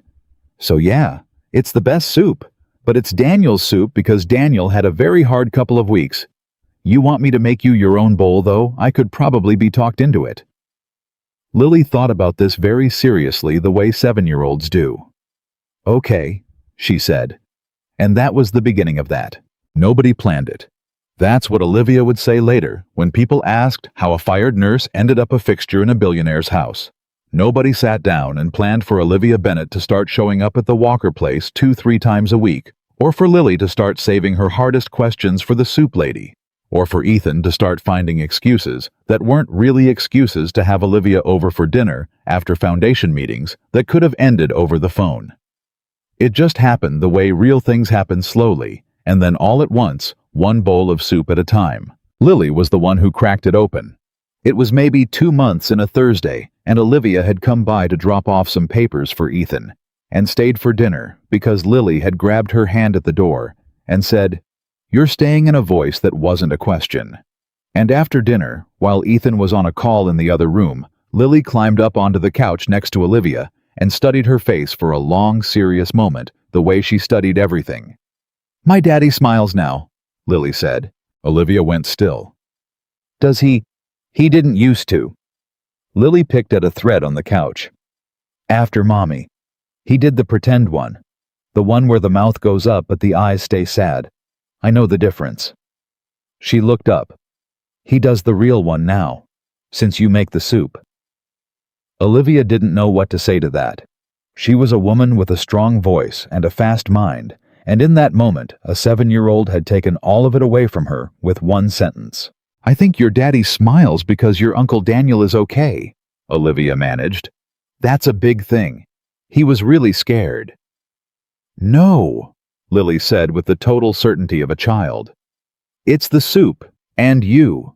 He looks at you and does the real smile. I watch." She leaned her head against Olivia's arm, casual, like she'd done it 1,000 times, like Olivia was furniture that had always been there. "I like when you come. The house is bigger and quieter when you don't come. It's better loud." Olivia sat very still and let a child lean on her and felt something she had spent a very long time telling herself she didn't need and didn't deserve and wasn't shaped right for. She felt like she belonged somewhere. She didn't tell Ethan about that conversation. Some things you hold. But it changed how she saw the dinners and the excuses, and the way Ethan Walker's tired eyes had over these 2 months stopped looking quite so tired. She'd been telling herself it was gratitude. He was grateful she was useful, they were building something together, and that was all. She'd told herself that carefully and repeatedly, because Olivia Bennett had spent her whole life watching people decide what she was worth by looking at her body, and she had learned as a matter of survival to never let herself want a thing she was sure she couldn't have. Wanting was dangerous. Wanting was how you gave people the power to break you. So she did not let herself want Ethan Walker. She just noticed the way she noticed everything, that he'd started walking her to her car after dinner. That he remembered her mother's insulin schedule without being told, and had somehow quietly made sure the good pharmacy started delivering. That he asked about her day, and then actually listened to the answer, which was a thing so few people did, that it took her weeks to trust. It wasn't a trick. She noticed. She just didn't let it mean anything. And then 10 weeks into the foundation, everything sped up at once. It started with a phone call. Olivia was at her desk on the 9th floor on the hotline herself because one of her nurses was out sick, and the call that came through was a young nurse named Priya from a hospital across town. And Priya was crying so hard, Olivia could barely understand her. "They're going to fire me," Priya said. "They're going to fire me and report me to the board, and I didn't do anything wrong. I swear to God. I didn't. There was a patient, and the doctor ordered a dose that was wrong. It was 10 times too high. I've seen it kill people, and I refused to give it. And I called the pharmacist to back me up, and I was right. The doctor admitted later I was right, and now they're saying I created a hostile environment and undermined a physician, and—" She broke off sobbing. "I have 2 kids. I have student loans. If I lose my license, I lose everything. I heard somebody told me there's a number you can call. Is this or you the number?" And Olivia Bennett, who 11 weeks ago had been that exact woman walking home in the rain, gripped the phone and said the words she'd have given anything to hear that morning. "Priya, listen to me. You're not alone. You did the right thing, and I've got a lawyer who's going to call you in the next 20 minutes, and you are not going to lose your license, not on my watch. You hear me? Not on my watch." She heard herself say it. Not on my watch. The same words she'd said to Daniel Walker with her hands on his heart. And she understood, sitting at that desk, that she hadn't left nursing at all. She'd just found a bigger room to do it in. Reggie took Priya's case and destroyed the hospital's position in about 9 days because it turned out that firing a nurse for refusing to administer a fatal overdose is not in fact a defensible position, and the hospital's lawyers figured that out fast once someone with resources actually pushed back, instead of the nurse just quietly disappearing the way nurses usually did. Priya kept her job and her license and a settlement on top of it. And she called Olivia, and this time she was crying for a different reason, and she said, "You saved my life. You know that. You literally saved my whole life." "No," Olivia said. "You saved that patient's life by refusing a bad order. I just made sure you didn't lose everything for being brave. That's the whole job." That was the day the local news called. A reporter named Denise had gotten wind of the Priya case and pulled the thread. And the thread led back to a foundation nobody had heard of, run by a nurse. Nobody had heard of, funded by a man everybody had heard of. And Denise wanted the story, the whole story, including, she said on the phone in a careful voice, the story about how the foundation started. "I've heard some things about a nurse who got fired and a family who went looking for her. Is that true?" Olivia's stomach dropped, because here was the twist she hadn't planned for the price of the whole thing that nobody had put in the contract. The story that made the foundation powerful was her story. Her worst morning, the paper box, the rain, the word just. If she wanted the foundation to grow to reach nurses in other cities, to become the thing her mother deserved, then she was going to have to stand up in public and tell the whole world about the most humiliating day of her life. She was going to have to let them look at her, all of them, the way the hospital had looked at her, and this time she'd be doing it on purpose. She said she needed to think about it, and she drove to the Walker house, and she found Ethan in his study, and she told him about the call, and then she said the thing she'd never said out loud to anyone. "I don't know if I can stand up in front of cameras," she said. "I know what they'll do. I know what people say. I've read the comments under stories like this. They won't hear a word about the foundation. They'll just see a big woman, and they'll—" Her voice cracked. "Ethan, I've spent my whole life being invisible on purpose, being so good at the work that nobody had to look at me. And you want me to walk into a camera and make them look at me on the worst day of my life." Ethan was quiet for a long moment. Then he stood up and he came around the desk and he did something he had never done in 10 weeks of dinners and meetings and walks to her car. He took her hand. "Can I tell you what I see?" he asked. "Not what you think they'll see. What I actually see when I look at you." Olivia couldn't speak. She nodded. "I see the woman who saved my brother's life when a room full of doctors gave up," Ethan said low and steady, holding her hand in both of his. "I see the person who walked past the man who fired her without saying a word, because the walking was louder than anything she could have said. I see somebody who's taken 40 terrified nurses off a ledge in the last 3 months and told every single one of them, 'Not on my watch.' I see the only person my daughter has let inside in 3 years. I see—" His voice caught. He pushed through it. "I see the person I look for at the end of every day, the one I make up reasons to have over. You think I don't know I do that? I know I do that. Daniel makes fun of me for it." Olivia's heart was pounding so hard she was sure he could feel it in her hand. "Ethan, I'm not finished," he said. "You spent your whole life letting a hospital and a bunch of cowards tell you what you're worth, and you finally stopped 11 weeks ago in the rain. You told Dorsey he could keep his job. That was the bravest thing I've ever seen a person do with nothing in their pocket. So when you tell me you can't stand in front of a camera because of what they'll see, I don't believe you. Because I've watched you do the harder thing already. You just don't want to do it about yourself. You'll go to war for Priya. You'll go to war for a stranger on a hotline at 3 in the morning. But you won't go to war for Olivia Bennett because somewhere along the way, somebody taught you she wasn't worth fighting for." Tears were running down Olivia's face now, and she didn't wipe them. "That's not true," she whispered. "It is true," Ethan said gently. "And I want to be the man who tells you every single day, if I have to, that they were wrong. All of them. Because I don't just admire you, Olivia. I don't just respect you. He laughed, shaky, terrified, a billionaire scared of 5 words. I'm in love with you. I have been for weeks, and I've been too scared to say it because I was afraid you'd think it was gratitude. And it's not gratitude, it was never gratitude. Gratitude is when you send a fruit basket. He shook his head. This is me looking at you and finally understanding what my money was for. It was for building a room big enough to hold you in. Because the world didn't have one, so I had to make it. The study was very quiet, and Olivia Bennett stood there with a billionaire holding her hand and telling her he loved her, and every alarm she had ever built to protect herself went off at once, because this was the exact thing she had spent her whole life refusing to want. And here it was offered to her, and the wanting was so enormous and so terrifying that her first instinct was to run from it, the way she'd almost run from the cars in the rain. You don't, she started. Ethan, you could have anyone. Look at you. Look at all this.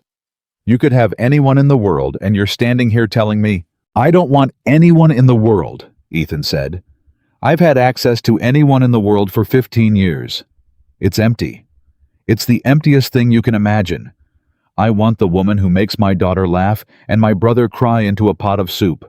I want the woman who reads a 14-page contract twice. I want you.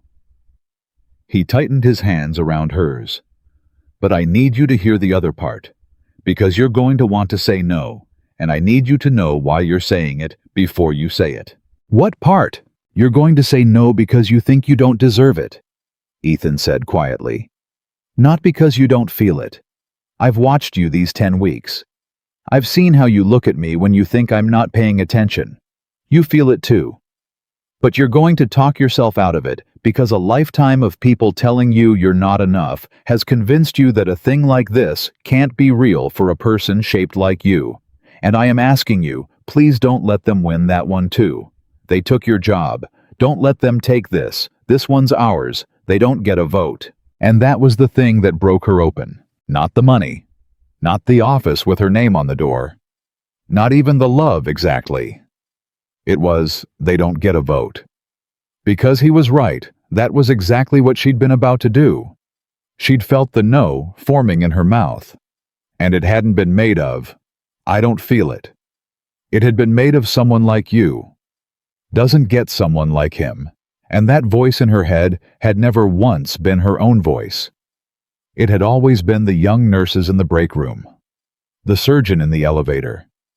Every flick of the eyes up and down deciding. She'd spent 33 years letting those people vote on her life. They don't get a vote, Olivia repeated, barely a whisper. No, Ethan said. They don't. I'm scared, she said. Ethan, I'm so scared. I don't know how to let somebody. I know, he said. Me too. We can be scared together. I'm told that's allowed. And Olivia Bennett, who had walked home in the rain 11 weeks ago, certain that doing the right thing had cost her everything, laughed and cried at the same time, and she let go of the last vote, the one that had ruled her whole life, and she stepped forward into the arms of a man who saw her, actually saw her, and she let herself be held. They didn't kiss right away. It wasn't that kind of moment. It was quieter and bigger than that. She just put her face against his chest, and he wrapped his arms around her and held on. And they stood like that in the study for a long time, two frightened people who'd each spent years alone, finding out they didn't have to be anymore. Lily's going to be insufferable, Ethan said into her hair eventually. She's been rooting for this since the soup. She's 7. She has no discretion. She's going to tell everyone. Olivia laughed against his chest. She already told me you do a real smile now. Ethan pulled back and looked at her. She said that. She said after her mom you only did the pretend smile, the one where the eyes stay sad, and that you started doing the real one again. Olivia touched his face, braver than she'd ever been about herself. Since the soup. Ethan Walker's ruined eyes filled again the way they had in the rain, but this was a different kind of full. She's right, he said. God, she's always right. It's exhausting. He caught Olivia's hand against his cheek and held it there. You brought us back, all 3 of us. Daniel's alive. Lily's laughing, and I'm—" He shook his head, wonder in it. "I didn't know I was gone until you came and found the way back. I thought that was just what widowers were, half. I thought I'd be half for the rest of my life." "You're not half," Olivia said. "No," he agreed. "Not anymore." And then, because the moment had finally turned into that kind of moment, he kissed her, and it was gentle and certain and 11 weeks overdue. And somewhere in the house, a 7-year-old who had absolutely been listening at the door let out a small triumphant shriek and went pounding down the hallway to tell her Uncle Daniel that she'd been right about the soup. Olivia pulled back, breathless, half laughing. "She heard that. She hears everything," Ethan said. "There's no privacy in this house. You should know that before you sign up for it." "Before I sign up for it," Olivia repeated. Ethan went still. "I didn't mean I'm not proposing in a study. I'm not going to. That's too fast. I know that's too fast." "Ethan." "I just meant—" "Ethan!" Olivia put her hand on his chest over his heart, the same place she put her hands on people for a living, and she felt it beating fast and scared and alive under her palm. "Slow down. I read contracts twice. Remember, I'm not going anywhere. We've got time." He covered her hand with his. "We've got time," he agreed. They didn't entirely, but neither of them knew that yet. Because 2 days later, Olivia said yes to the reporter. She decided it in the shower, the way she decided most things, and she called Denise back and said she'd tell the story. The whole story. The paper box and the rain and the word, just on one condition, that the story wasn't about her. That it was about the 40 nurses on the hotline and the 300 after them and the Priyas of the world who did the right thing and paid for it. That her worst morning only mattered because it was every good nurse's worst morning, and the foundation existed so that no nurse would ever have to walk home in the rain alone again. Denise agreed to every word, and Olivia told Ethan. And Ethan looked at her with so much pride it was almost hard to be in the same room with it, and he said, "There she is." And Olivia asked what he meant, and he said, "The woman who won't fight for herself, fighting for herself, finally. Took 11 weeks and a camera crew. But there she is." The interview taped on a Tuesday. Olivia sat under the light she'd been so afraid of, and Denise asked her gentle questions, and Olivia told the truth, all of it in a voice that didn't shake as much as she'd feared. She talked about the boy who was bleeding inside. She talked about the room full of people who wouldn't act. She talked about the office and the box and the walk, and she even talked about the name they'd called her because she'd decided that morning that if she was going to do this, she was going to do it all the way. No hiding. And when she said the words, "They called me the fat nurse," on camera, her voice was steady and her eyes were clear and she looked straight into the lens. And I want to say something to every nurse watching this who's been made to feel like their body is more important than their hands, Olivia said. Your hands saved somebody today. I promise you they did. And there is nothing that anybody can call you that changes what your hands did. So the next time somebody makes you feel small for the space you take up, you remember whose life you held in those hands. And you remember there's a number you can call now. You're not alone anymore. Not on my watch. The interview aired on a Thursday night. By Friday morning, it had been shared 400,000 times. By Friday afternoon, the hotline had crashed twice from the call volume, and Olivia had hired 3 more nurses to answer it, and there were 14 news outlets requesting interviews.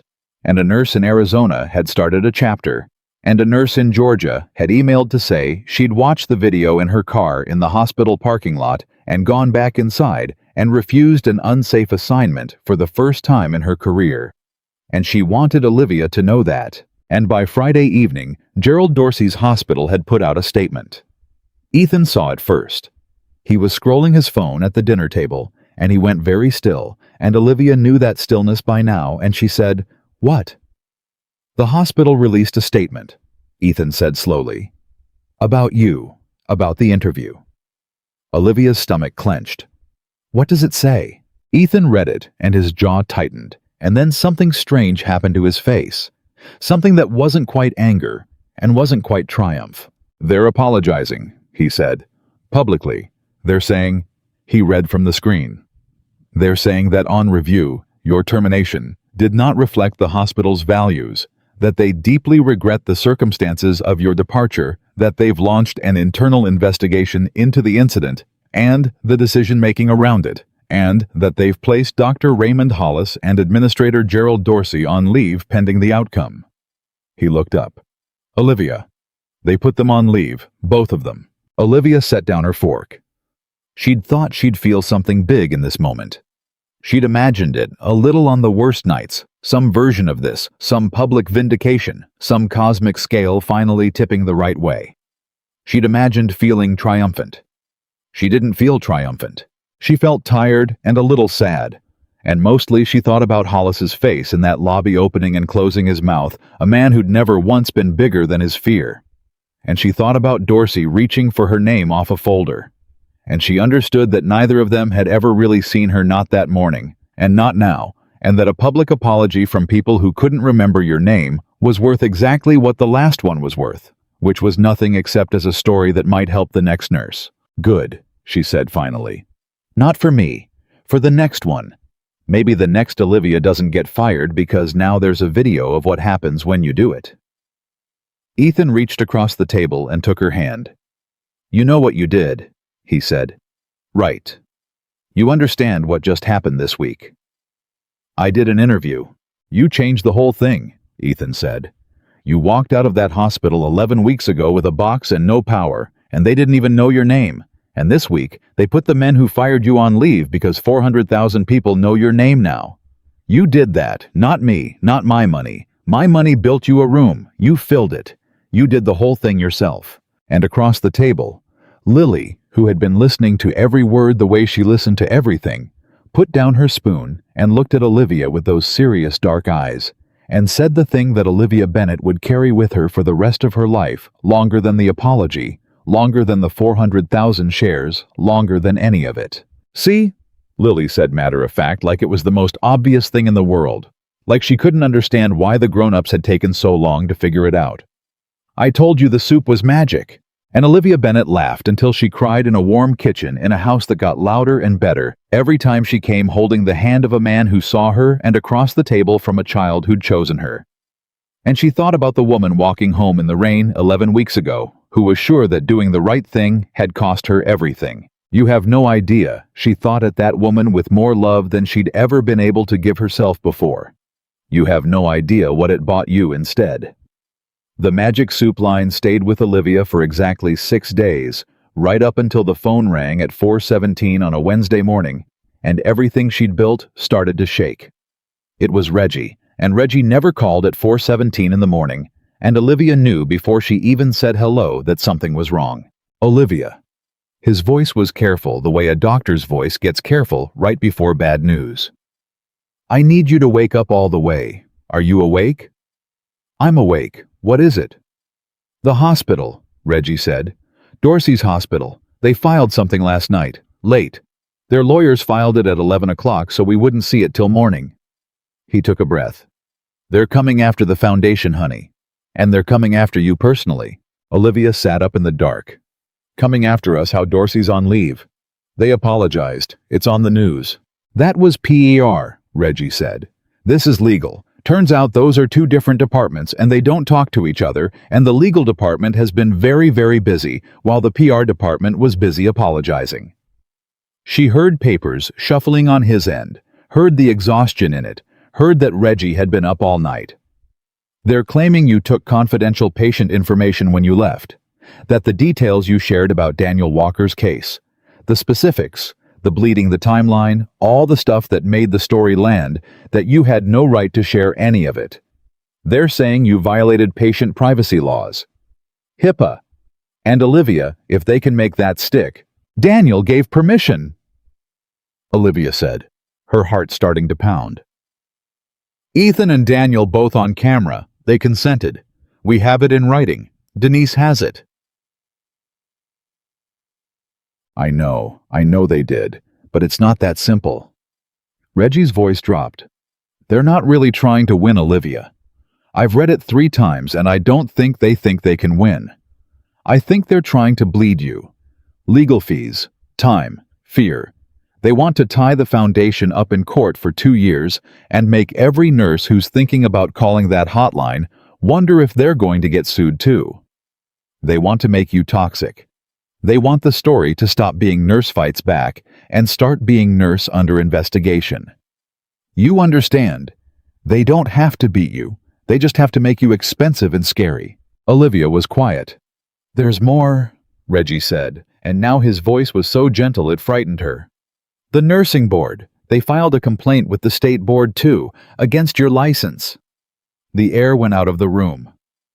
My license, Olivia said. They're saying the original incident saving Daniel overriding Hollis was a practice violation, that you acted outside your scope, and that combined with the privacy allegation they're asking the board to review whether you should keep your RN. Olivia Bennett sat in her bed in the dark and felt the old cold come back, the exact cold from the rain, the cold of a world that had decided what she was worth and was going to make sure she knew it. They can't take my license, she said, and her voice didn't sound like her own. Reggie, I saved a man's life. They can't take my license for saving. They're going to try, Reggie said. And here's the ugliest part, and I hate to say it out loud, but you need to hear it from me and not from them. If they take your RN, even suspend it, even for a review, the foundation's in trouble. Because your whole authority, the whole reason nurses trust the hotline, is that it's run by one of them, by a real nurse. If the state pulls your license even temporarily, even unfairly, the story becomes the foundation's run by a nurse who lost her license. They know that. That's the whole play. They're not aiming at you. They're aiming at you to hit the foundation. Olivia didn't sleep the rest of that night. She sat in her kitchen with the light off and her mother's medication lined up on the counter, and she thought about how 11 weeks ago she'd learned that doing the right thing could cost you everything, and how she'd let herself believe these past few months that the lesson had been wrong, that the world had corrected itself, that good things could come to people who did right. And now here it was again, the same lesson in a nicer envelope.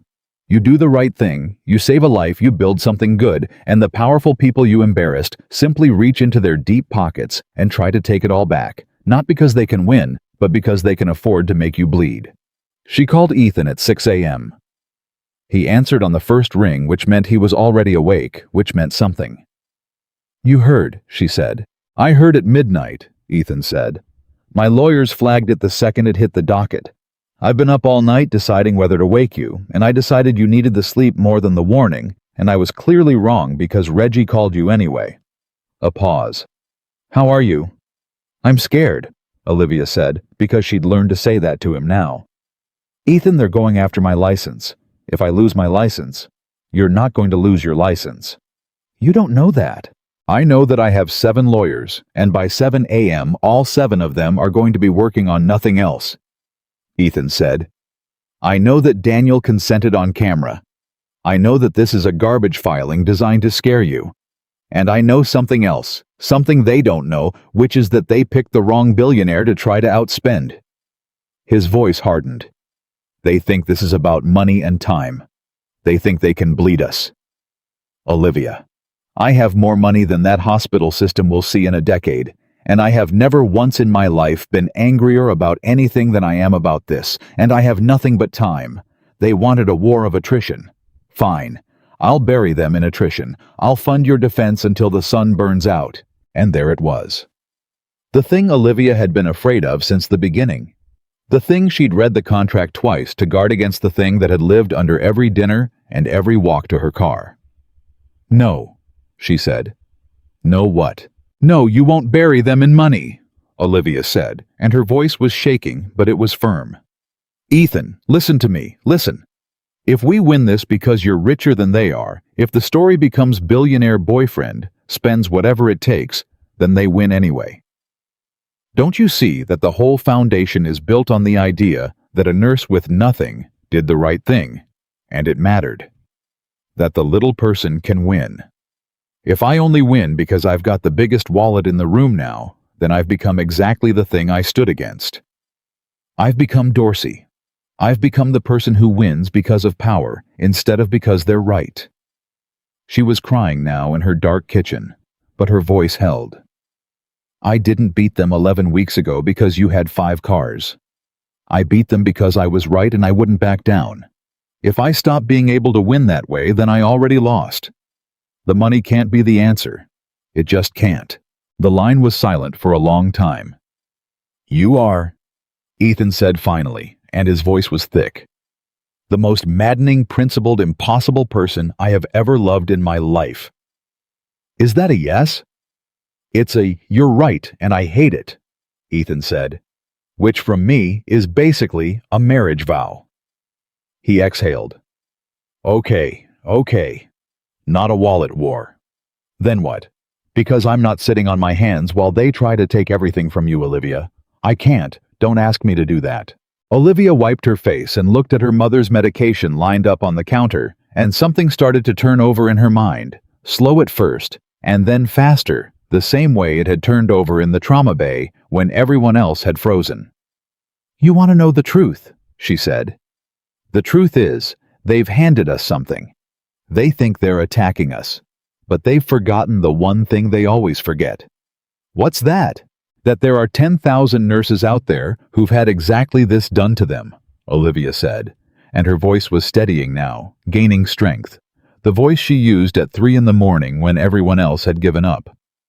Fired for being right, reported to the board for refusing an unsafe order, threatened, bled, scared into silence. Every one of them watched my interview and thought finally somebody who gets it. And now the same kind of hospital that hurt them is trying to do it to me in public where everyone can see. She stood up in her dark kitchen. Ethan, they didn't attack the foundation. They just proved why it has to exist. And they did it in front of 400,000 people who already know my name. She heard Ethan go very still on the other end. You're not going to hide from this, he said slowly, understanding dawning. I'm going to do the opposite of hide, Olivia said. I'm going to stand up in front of the state nursing board in public, and I'm going to make them explain to a room full of cameras exactly why saving a man's life is a practice violation. I'm going to make them say it out loud, and every nurse in this country is going to be watching them say it. That's not a wallet war, that's a truth war, and I've been winning those since I was 33 years old and broke and walking home in the rain. There was a sound on the line that might have been a laugh, and might have been Ethan Walker crying, and honestly, it was probably both. There she is, he said for the second time in her life. Okay, not money. Truth. I can build a room for that too. Let's go. The board hearing was set for 6 weeks out, and those 6 weeks were the hardest of Olivia's life since the rain. Because the hospital's strategy worked, at least at first, exactly the way Reggie warned it would. The story shifted. The headlines that had said hero nurse fights back started saying nurse under investigation, and the difference was everything. Some of the news outlets that had wanted interviews stopped calling. A chapter that was forming in Texas got cold feet and went quiet. And worst of all, the hotline calls dropped not because nurses stopped needing help, but because they got scared. If the woman who ran the thing could get investigated, dragged, threatened with her license, then what protection could she really offer anyone? The fear was contagious. That was the whole point of the fear. Olivia watched 3 months of momentum stall in 3 weeks, and there were nights she sat in her office on the 9th floor after everyone had gone home and put her head down on her desk and wondered if she'd made a mistake. If she should have just taken Ethan's money and made it go away quietly. If her principles were about to cost every nurse on that hotline the one place they had to turn. She didn't tell Ethan about those nights, but Lily figured it out anyway, because Lily figured everything out. It was a Sunday, and Olivia was at the Walker house, and she was sitting on the back steps by herself because she'd needed a minute, and Lily came and sat down next to her without a word, and leaned against her arm the way she did. You have the sad face, Lily said. I'm okay, baby. No. Lily was quiet for a second. You have the face Daddy used to have, the half face, where the mouth is okay but the eyes are far away. She looked up. Are the bad people trying to take the soup away? Olivia's throat closed. Kind of, she said. Yeah, kind of they are. Lily thought about this with her whole serious self. "When I was scared at the hospital with Mommy," she said slowly, "the machines made scary noises and I wanted to run away. But Mommy said the machines were just telling the truth. She said scary noises aren't the scary thing. The scary thing is when nobody's listening to the noises." Lily picked at the hem of her dress. "You're the noise now. You're the one telling the truth loud. Don't run away from the noise. Be the noise." Olivia Bennett stared at a 7-year-old who had just without knowing it handed her the entire case. "Lily," she said, "say that again. The thing your mommy said." "The scary thing isn't the noise," Lily said patiently, like Olivia was a little slow. "It's when nobody listens to the noise. The noise is trying to save you." Olivia stood up so fast, Lily startled. "I have to make a phone call," Olivia said. "Baby, you're a genius. You're a genius. I have to call Reggie right now." Because that was the case. That had been the case the whole time, and she'd been so buried in fear she hadn't seen it. The hospital wanted the board to focus on whether Olivia broke a rule. But the real question, the only question, was the one a 7-year-old had just handed her. Olivia was the noise. She'd seen a patient bleeding to death, and she'd made noise, loud noise, unwelcome noise. And the hospital's entire case was built on the idea that a nurse making unwelcome noise about a dying patient was the problem, when the truth was the exact opposite. The scary thing was never the nurse who wouldn't shut up. The scary thing was the room full of people who wanted her to. She called Reggie. She told him about the noise.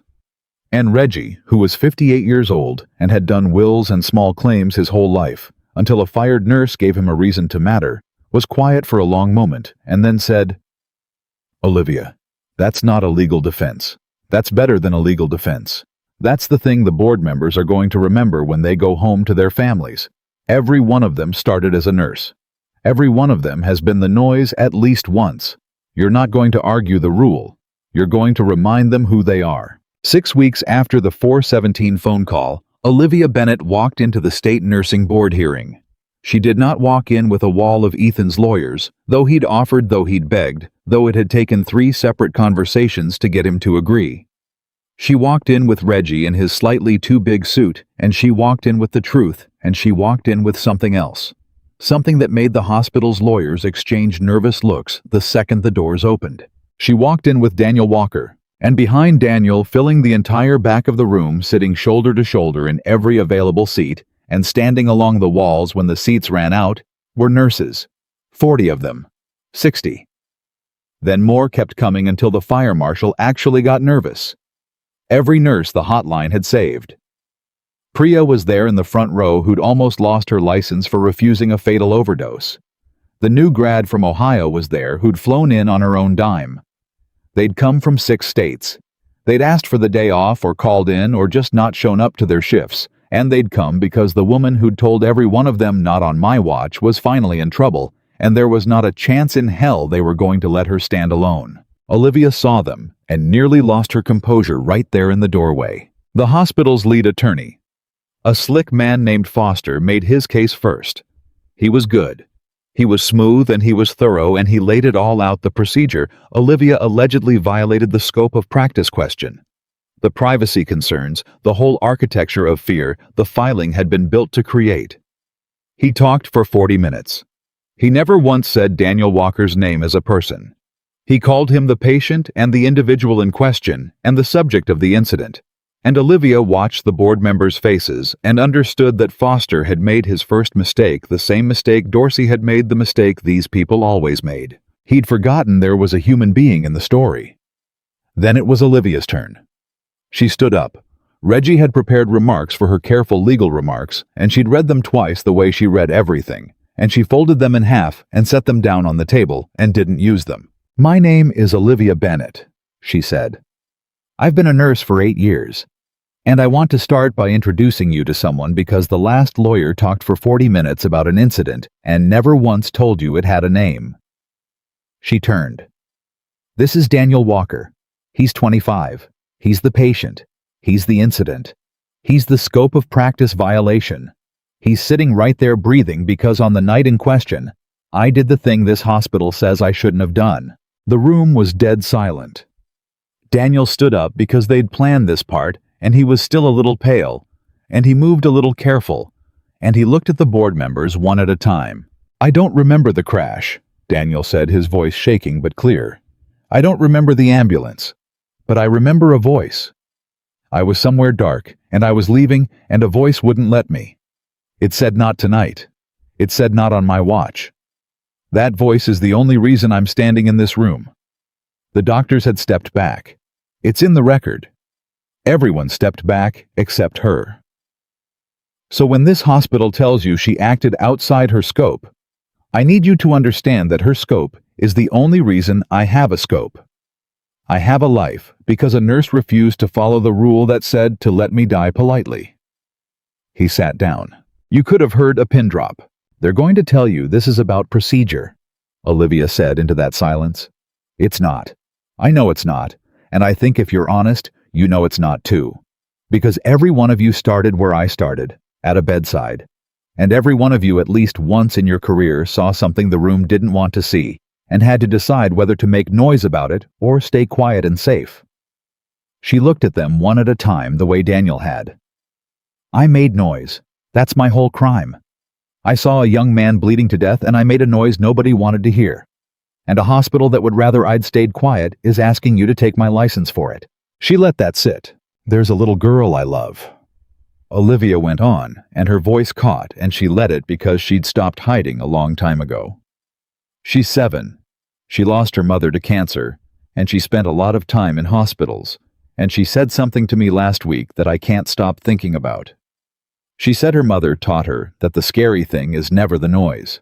The scary thing is when nobody's listening to the noise, because the noise is trying to save you." Olivia's eyes moved across the board, then across the sea of nurses filling the back of the room. "Every nurse in this room behind me is a noise. Every one of them made a sound somebody powerful didn't want to hear. And this hospital wants you to establish today on the record that making that sound can cost you everything. That the safest thing a nurse can do is go quiet." She placed both hands flat on the table. "So I'm not going to argue about scope of practice," Olivia said. "I'm going to ask you one question, and then I'm going to sit down. If you take my license today for saving Daniel Walker's life, what are you telling every nurse in that room behind me to do? The next time they see a patient bleeding and a doctor who won't act, are you telling them to make noise? Or are you telling them to stay quiet and safe and let the patient die politely, so nobody has to fill out the paperwork? I filled out."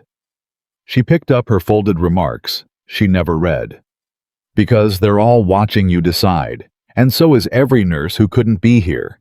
That's the only question in this room. Everything else is just procedure." She sat down. And the room behind her, the 60 nurses who'd come from 6 states, did the thing that made the local news that night and the national news the next morning and got shared 2 million times by the end of the week. They stood up, all of them, silent, one at a time, and then all at once, 60 nurses in scrubs and street clothes rising to their feet behind the woman who'd told every one of them they weren't alone, and they didn't cheer, and they didn't shout. They just stood, which was so much louder than any shout could have been. They stood the way you stand for something. They stood the way Olivia had wished 11 weeks ago in a paper box in the rain that just one single person had stood for her. The board chair, a woman in her 60s named Dr. Alvarez, who had been a bedside nurse for 20 years before she was ever anything else, looked out at the standing room and looked at Daniel Walker breathing in the second row and looked at Olivia Bennett sitting with her folded unread remarks. And something moved across the old nurse's face that Olivia recognized because she'd felt it herself 100 times. Recognition. The recognition of one noise for another. The hearing didn't end that day. These things don't. There were more filings and more procedures and the wheels ground slow. But everyone in that room knew what had happened. Knew it. The way you know weather is changing before the first drop falls. And Foster, the slick attorney, knew it best of all. Because Olivia watched him gather his papers with the particular stiffness of a man who has just realized he brought a rulebook to a reckoning.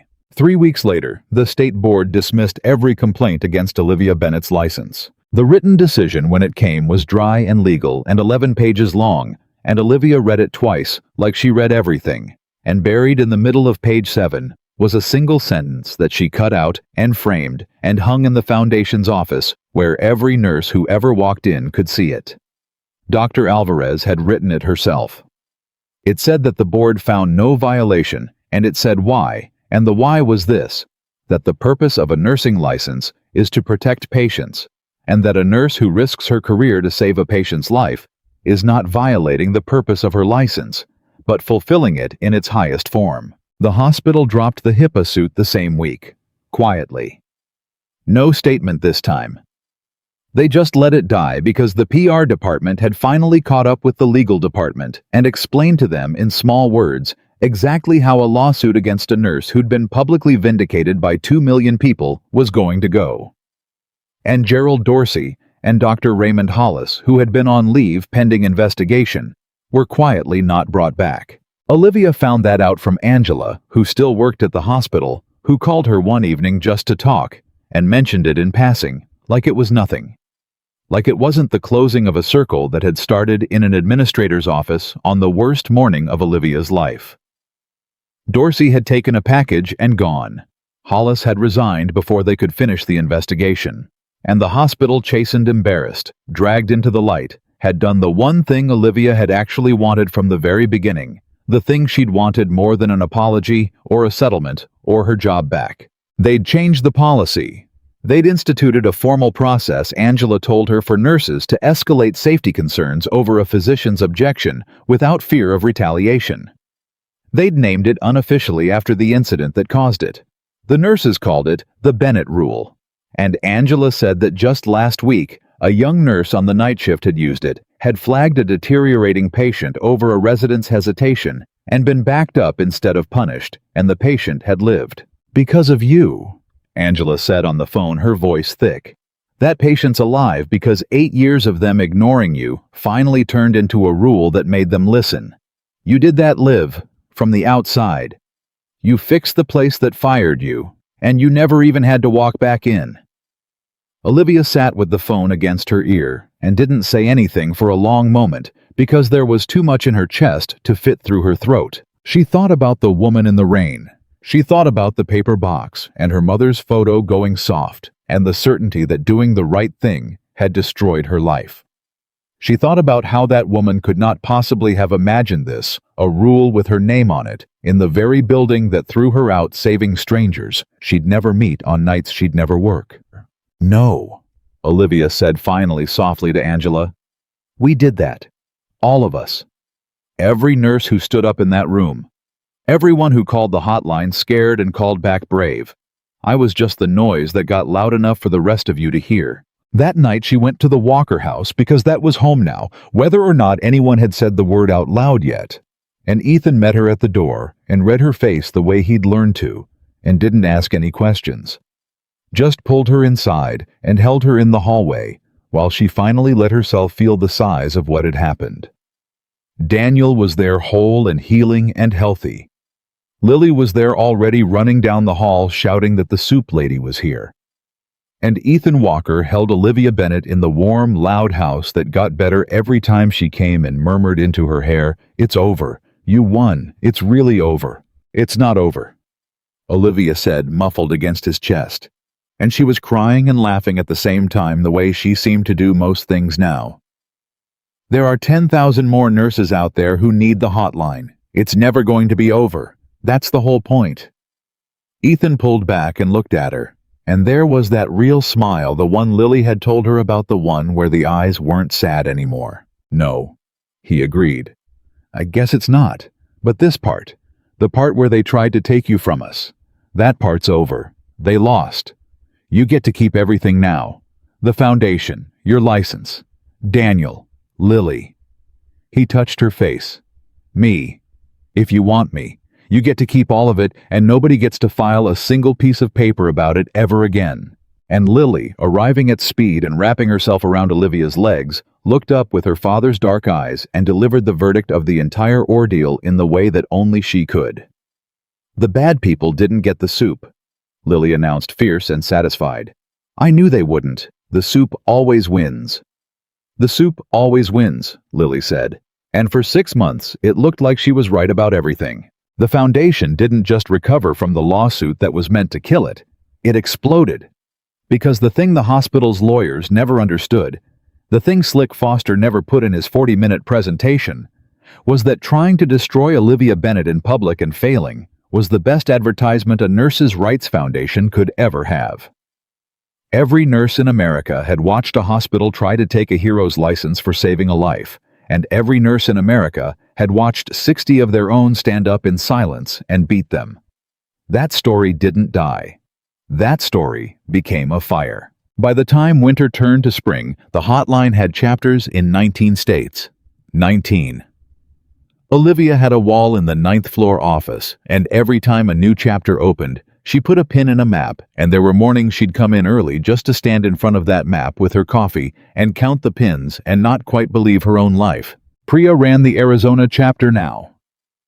The new grad from Ohio, whose name was Kayla, had gone back to school for her master's and was building the training curriculum, the one that taught new nurses their rights before a hospital could teach them their place. Reggie had 4 lawyers working under him and had stopped looking tired, had started looking like a man 20 years younger. A man who'd found the work he was supposed to do right at the moment he'd stopped believing it existed. And the Bennett rule spread. That was the part that undid Olivia most on the hard days. Not the pins on the map, the rule. Because it turned out that Angela's hospital wasn't the only one that quietly adopted a formal process letting nurses escalate over a physician's objection. Once one system did it and publicized it, others followed the way. Hospitals always follow each other, terrified of being the last one caught doing the wrong thing. 11 systems by spring. Then 20.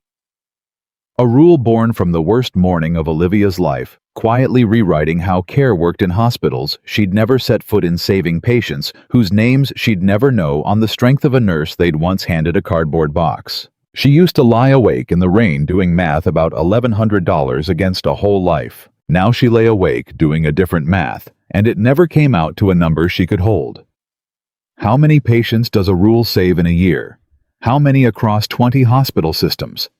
How many nurses call a hotline in 19 states and don't lose everything because someone picks up? The math had no bottom. She'd done one right thing on one rainy night, and it had multiplied past all counting, and she understood finally what her mother had meant all those years ago. You take care of people. That's the gift God gave you. Ruth had said it about one patient at a time. She could never have imagined it at this scale. Ruth got to see some of it at least. That was the ache that sat underneath the good spring, the thing Olivia carried even on the best days. Because Ruth Bennett's health, which had been failing slow for years, started failing faster that spring, and the diabetes that had put her in the wheelchair began taking the rest of her the way it does organ by organ. And there was money now for the best care, the best specialists, the medications that used to cost more every month and now cost nothing because her daughter could finally afford them without doing math in the rain. The money couldn't stop it. Olivia knew that better than anyone. She'd spent 8 years watching money fail to stop things. But the money bought comfort, and it bought time, and it bought a private room with a window instead of a shared one with a curtain. And it bought Ruth the thing she'd wanted most at the end, which was her daughter beside her, instead of at a hospital across town, working a double to pay for the insulin. Olivia was with her when it happened. Late spring, early on a Tuesday morning, the kind of gray Boston morning that had bookended her whole story. Ruth had been fading for days in and out, and Olivia had not left her side, and Ethan had brought Lily every evening, because Lily had decided that Ruth was her grandmother. Now the way Lily decided things completely and without asking anyone's permission. And Ruth had let her, and the two of them had spent Ruth's last good afternoons with Lily reading books out loud in her small, serious voice, while Ruth held her hand. At the very end, Ruth surfaced one last time, clear-eyed the way people sometimes do, and she looked at her daughter and she smiled. "You did it," Ruth said. Her voice was barely there. "Baby, you did it. You never let anybody make you ashamed." "Mama, they tried," Ruth whispered. Whole life they tried to tell you what you were. And you took care of people anyway. You took care of everybody. Her hand tightened the smallest bit in Olivia's. You took care of me. My whole life you took care of me, and I never once had to wonder if you'd be there. Not once. Olivia couldn't speak. She just held her mother's hand against her own face. That man, Ruth said, and there was something almost like mischief in it, even now. Ethan. He sees you. I watched him. He looks at you the way I always prayed somebody would. A breath. Let him. You hear me? Don't you do that thing you do. Don't you decide you don't deserve it. You deserve every good thing that ever tried to find you. Every single one. I will, Olivia whispered. I'll let him. I promise, Mama. And that baby, Ruth said. Lily, she's yours now, blood or not. She chose you. Children know. They know before anybody. Her eyes were closing. You go be her mother. She lost one. You know what that's like being lost like that. You go find her. I will. I'm not scared.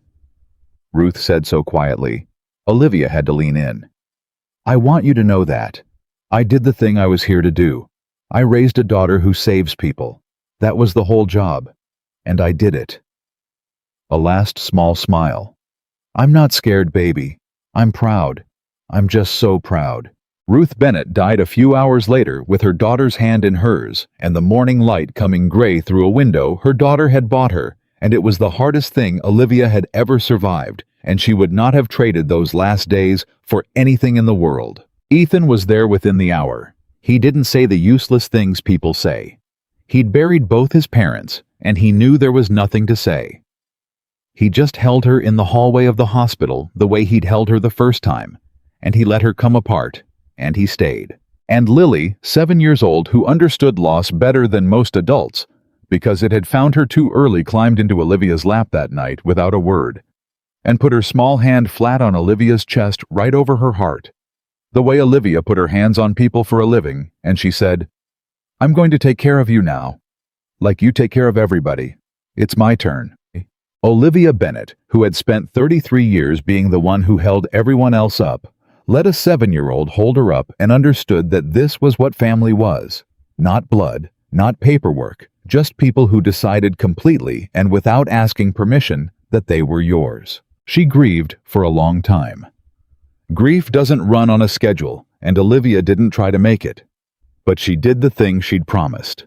She let Ethan in all the way in the last locked door of her finally opening.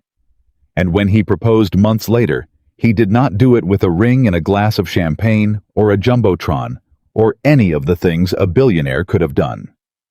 He did it in the kitchen on an ordinary evening while she was standing at the stove making her mother's soup because Lily had requested it, because Lily requested it at least once a week and would for the rest of her life. Ethan came up behind her, and he didn't get down on one knee at first. He just wrapped his arms around her and put his chin on her shoulder and watched her stir the pot. Marry me, he said. Not a question, just the truth said quietly the way she'd taught him truth could be said. I don't want to do a single day of the rest of my life without you in this kitchen. Marry me, Olivia. Olivia kept stirring the soup. She was crying, but she was smiling, and she didn't turn around because if she turned around, she'd never get the words out. You know what my mother said to me at the end, she said. She said, don't do the thing you do. Don't decide you don't deserve it. Your mother, Ethan said, was the smartest woman I ever met, and I only knew her 6 months. She said I deserve every good thing that ever tried to find me. Olivia set down the spoon, turned around, looked up at the tired-eyed man who wasn't tired anymore, who did the real smile now, who'd built a room big enough to hold her because the world didn't have one. So yes, I'll marry you, because I finally believe her. It only took me 33 years and a foundation and a lawsuit and losing her, but I finally believe I deserve this. You deserve more than this, Ethan said, his voice breaking. There isn't more than this, Olivia said. This is everything. This is the whole thing. They got married in the fall, small in the backyard of the house that got louder and better every year. And Lily was the flower girl and the maid of honor and the officiant's assistant, and generally the star of the entire event, because nobody had the heart to tell her she couldn't be all three. Daniel gave a toast that made everyone cry about a voice in the dark that wouldn't let him go, about how he'd gained a sister the same night he almost lost his life. Priya came, and Kayla and Reggie and Angela and dozens of nurses whose lives had crossed Olivia's on the hotline, and the backyard was full of people who were only alive, or only still had their careers, or only still had their courage because of one woman who'd once believed doing right had ruined her. At the reception, a little girl who wasn't so little anymore stood up on a chair and tapped a fork against a glass the way she'd seen the grown-ups do. And the whole yard went quiet for her because Lily Walker commanded a room the way she always had. "I have an announcement," Lily said, very serious. "Olivia is my mom now. It's official. There was a paper and everything, I saw it. And I just want everybody to know." She paused for effect, because she'd learned that from somewhere, that I picked her first, before the paper. I picked her at the soup, so really, I've had her the longest. She considered this. Except my dad, he picked her at the cars, but he was slower about the actual... "Lily," Ethan said, laughing. "He was slower," Lily insisted, "about the actual saying it. I said it right away. I said the house was better loud. Remember?" She looked at Olivia, and her small face went soft, and for a second, she wasn't performing for the yard. She was just a girl who'd lost a mother and found another one, talking to the woman who'd made the house loud again. "You made the house loud again," Lily said. "That's the best thing anybody ever did. I love you, Mom." And Olivia Bennett, in a backyard full of people she'd saved, and people who'd saved her, crying in a way she'd stopped being ashamed of a long time ago, understood the full shape of what one rainy morning had bought her. She thought sometimes about how close she'd come to never having it, about how the whole life she was standing in the middle of had hung on 10 minutes in a trauma bay, on a decision to put her hands on a dying boy's heart when everyone else stepped back. If she'd stepped back too, if she'd been just a little more afraid, just a little more tired of being the one who made the unwelcome noise, Daniel would have died, and Ethan would never have gone looking, and there'd have been no cars in the rain, no foundation, no rule with her name on it, no map full of pins, no little girl on a chair calling her mom. Her whole life had been waiting inside one act of courage, on the worst paid night of a job that didn't respect her. She'd walked home in the rain that morning, certain that doing the right thing had cost her everything. She'd been exactly wrong. Doing the right thing was the only reason she had anything at all. Years later, when the foundation had chapters in all 50 states, when the Bennett rule was written into policy at hundreds of hospital systems, when nurses Olivia had never met taught new nurses her name, the way you teach the name of someone who changed the profession. A young reporter doing a profile asked her the question everyone eventually asked. She'd been asked it 100 times, and she'd never quite known how to answer it until this one. "You had everything taken from you," the reporter said. "You got fired, humiliated, walked out in the rain with a box. Most people would say that was the worst day of their life, but it led to all of this. So I have to ask, looking back, was it worth it? Would you do it again?" Olivia Bennett thought about her mother, proud at the end. She thought about Daniel's voice at the board hearing saying a voice wouldn't let him go. She thought about 60 nurses standing in silence. She thought about a little girl who'd picked her at the soup. She thought about a man who'd built a room big enough to hold her because the world had never bothered to. And she thought about the woman in the rain, the one who was so sure it was over. "You've got the question backwards," Olivia said. "It was never the worst day of my life. I used to think it was. For about 11 weeks I thought it was. But it wasn't the day everything fell apart. It was the day everything true about me finally got to stand up in the light." She smiled the way she smiled now, whole and unafraid. "They didn't take everything from me that morning. They handed me my whole life. They just made me walk through the rain to get to it." She stood up because the interview was over, and because Lily was waiting in the car, and because there was soup to make, and a hotline to answer, and a world full of people who still needed someone to make noise for them. "Would I do it again?" Olivia said at the door, and there was no hesitation in it at all, not one single flicker of doubt. In a heartbeat, on the worst night of my life, with everyone in the room telling me to stop. I would put my hands on that boy's heart, and I would refuse to let him go. And I would do it 1,000 times, and I would do it knowing exactly what it costs and exactly what it buys. Because that's who I am. That's who I always was. I'm the nurse who wouldn't let go, and she never let go of a single one of them.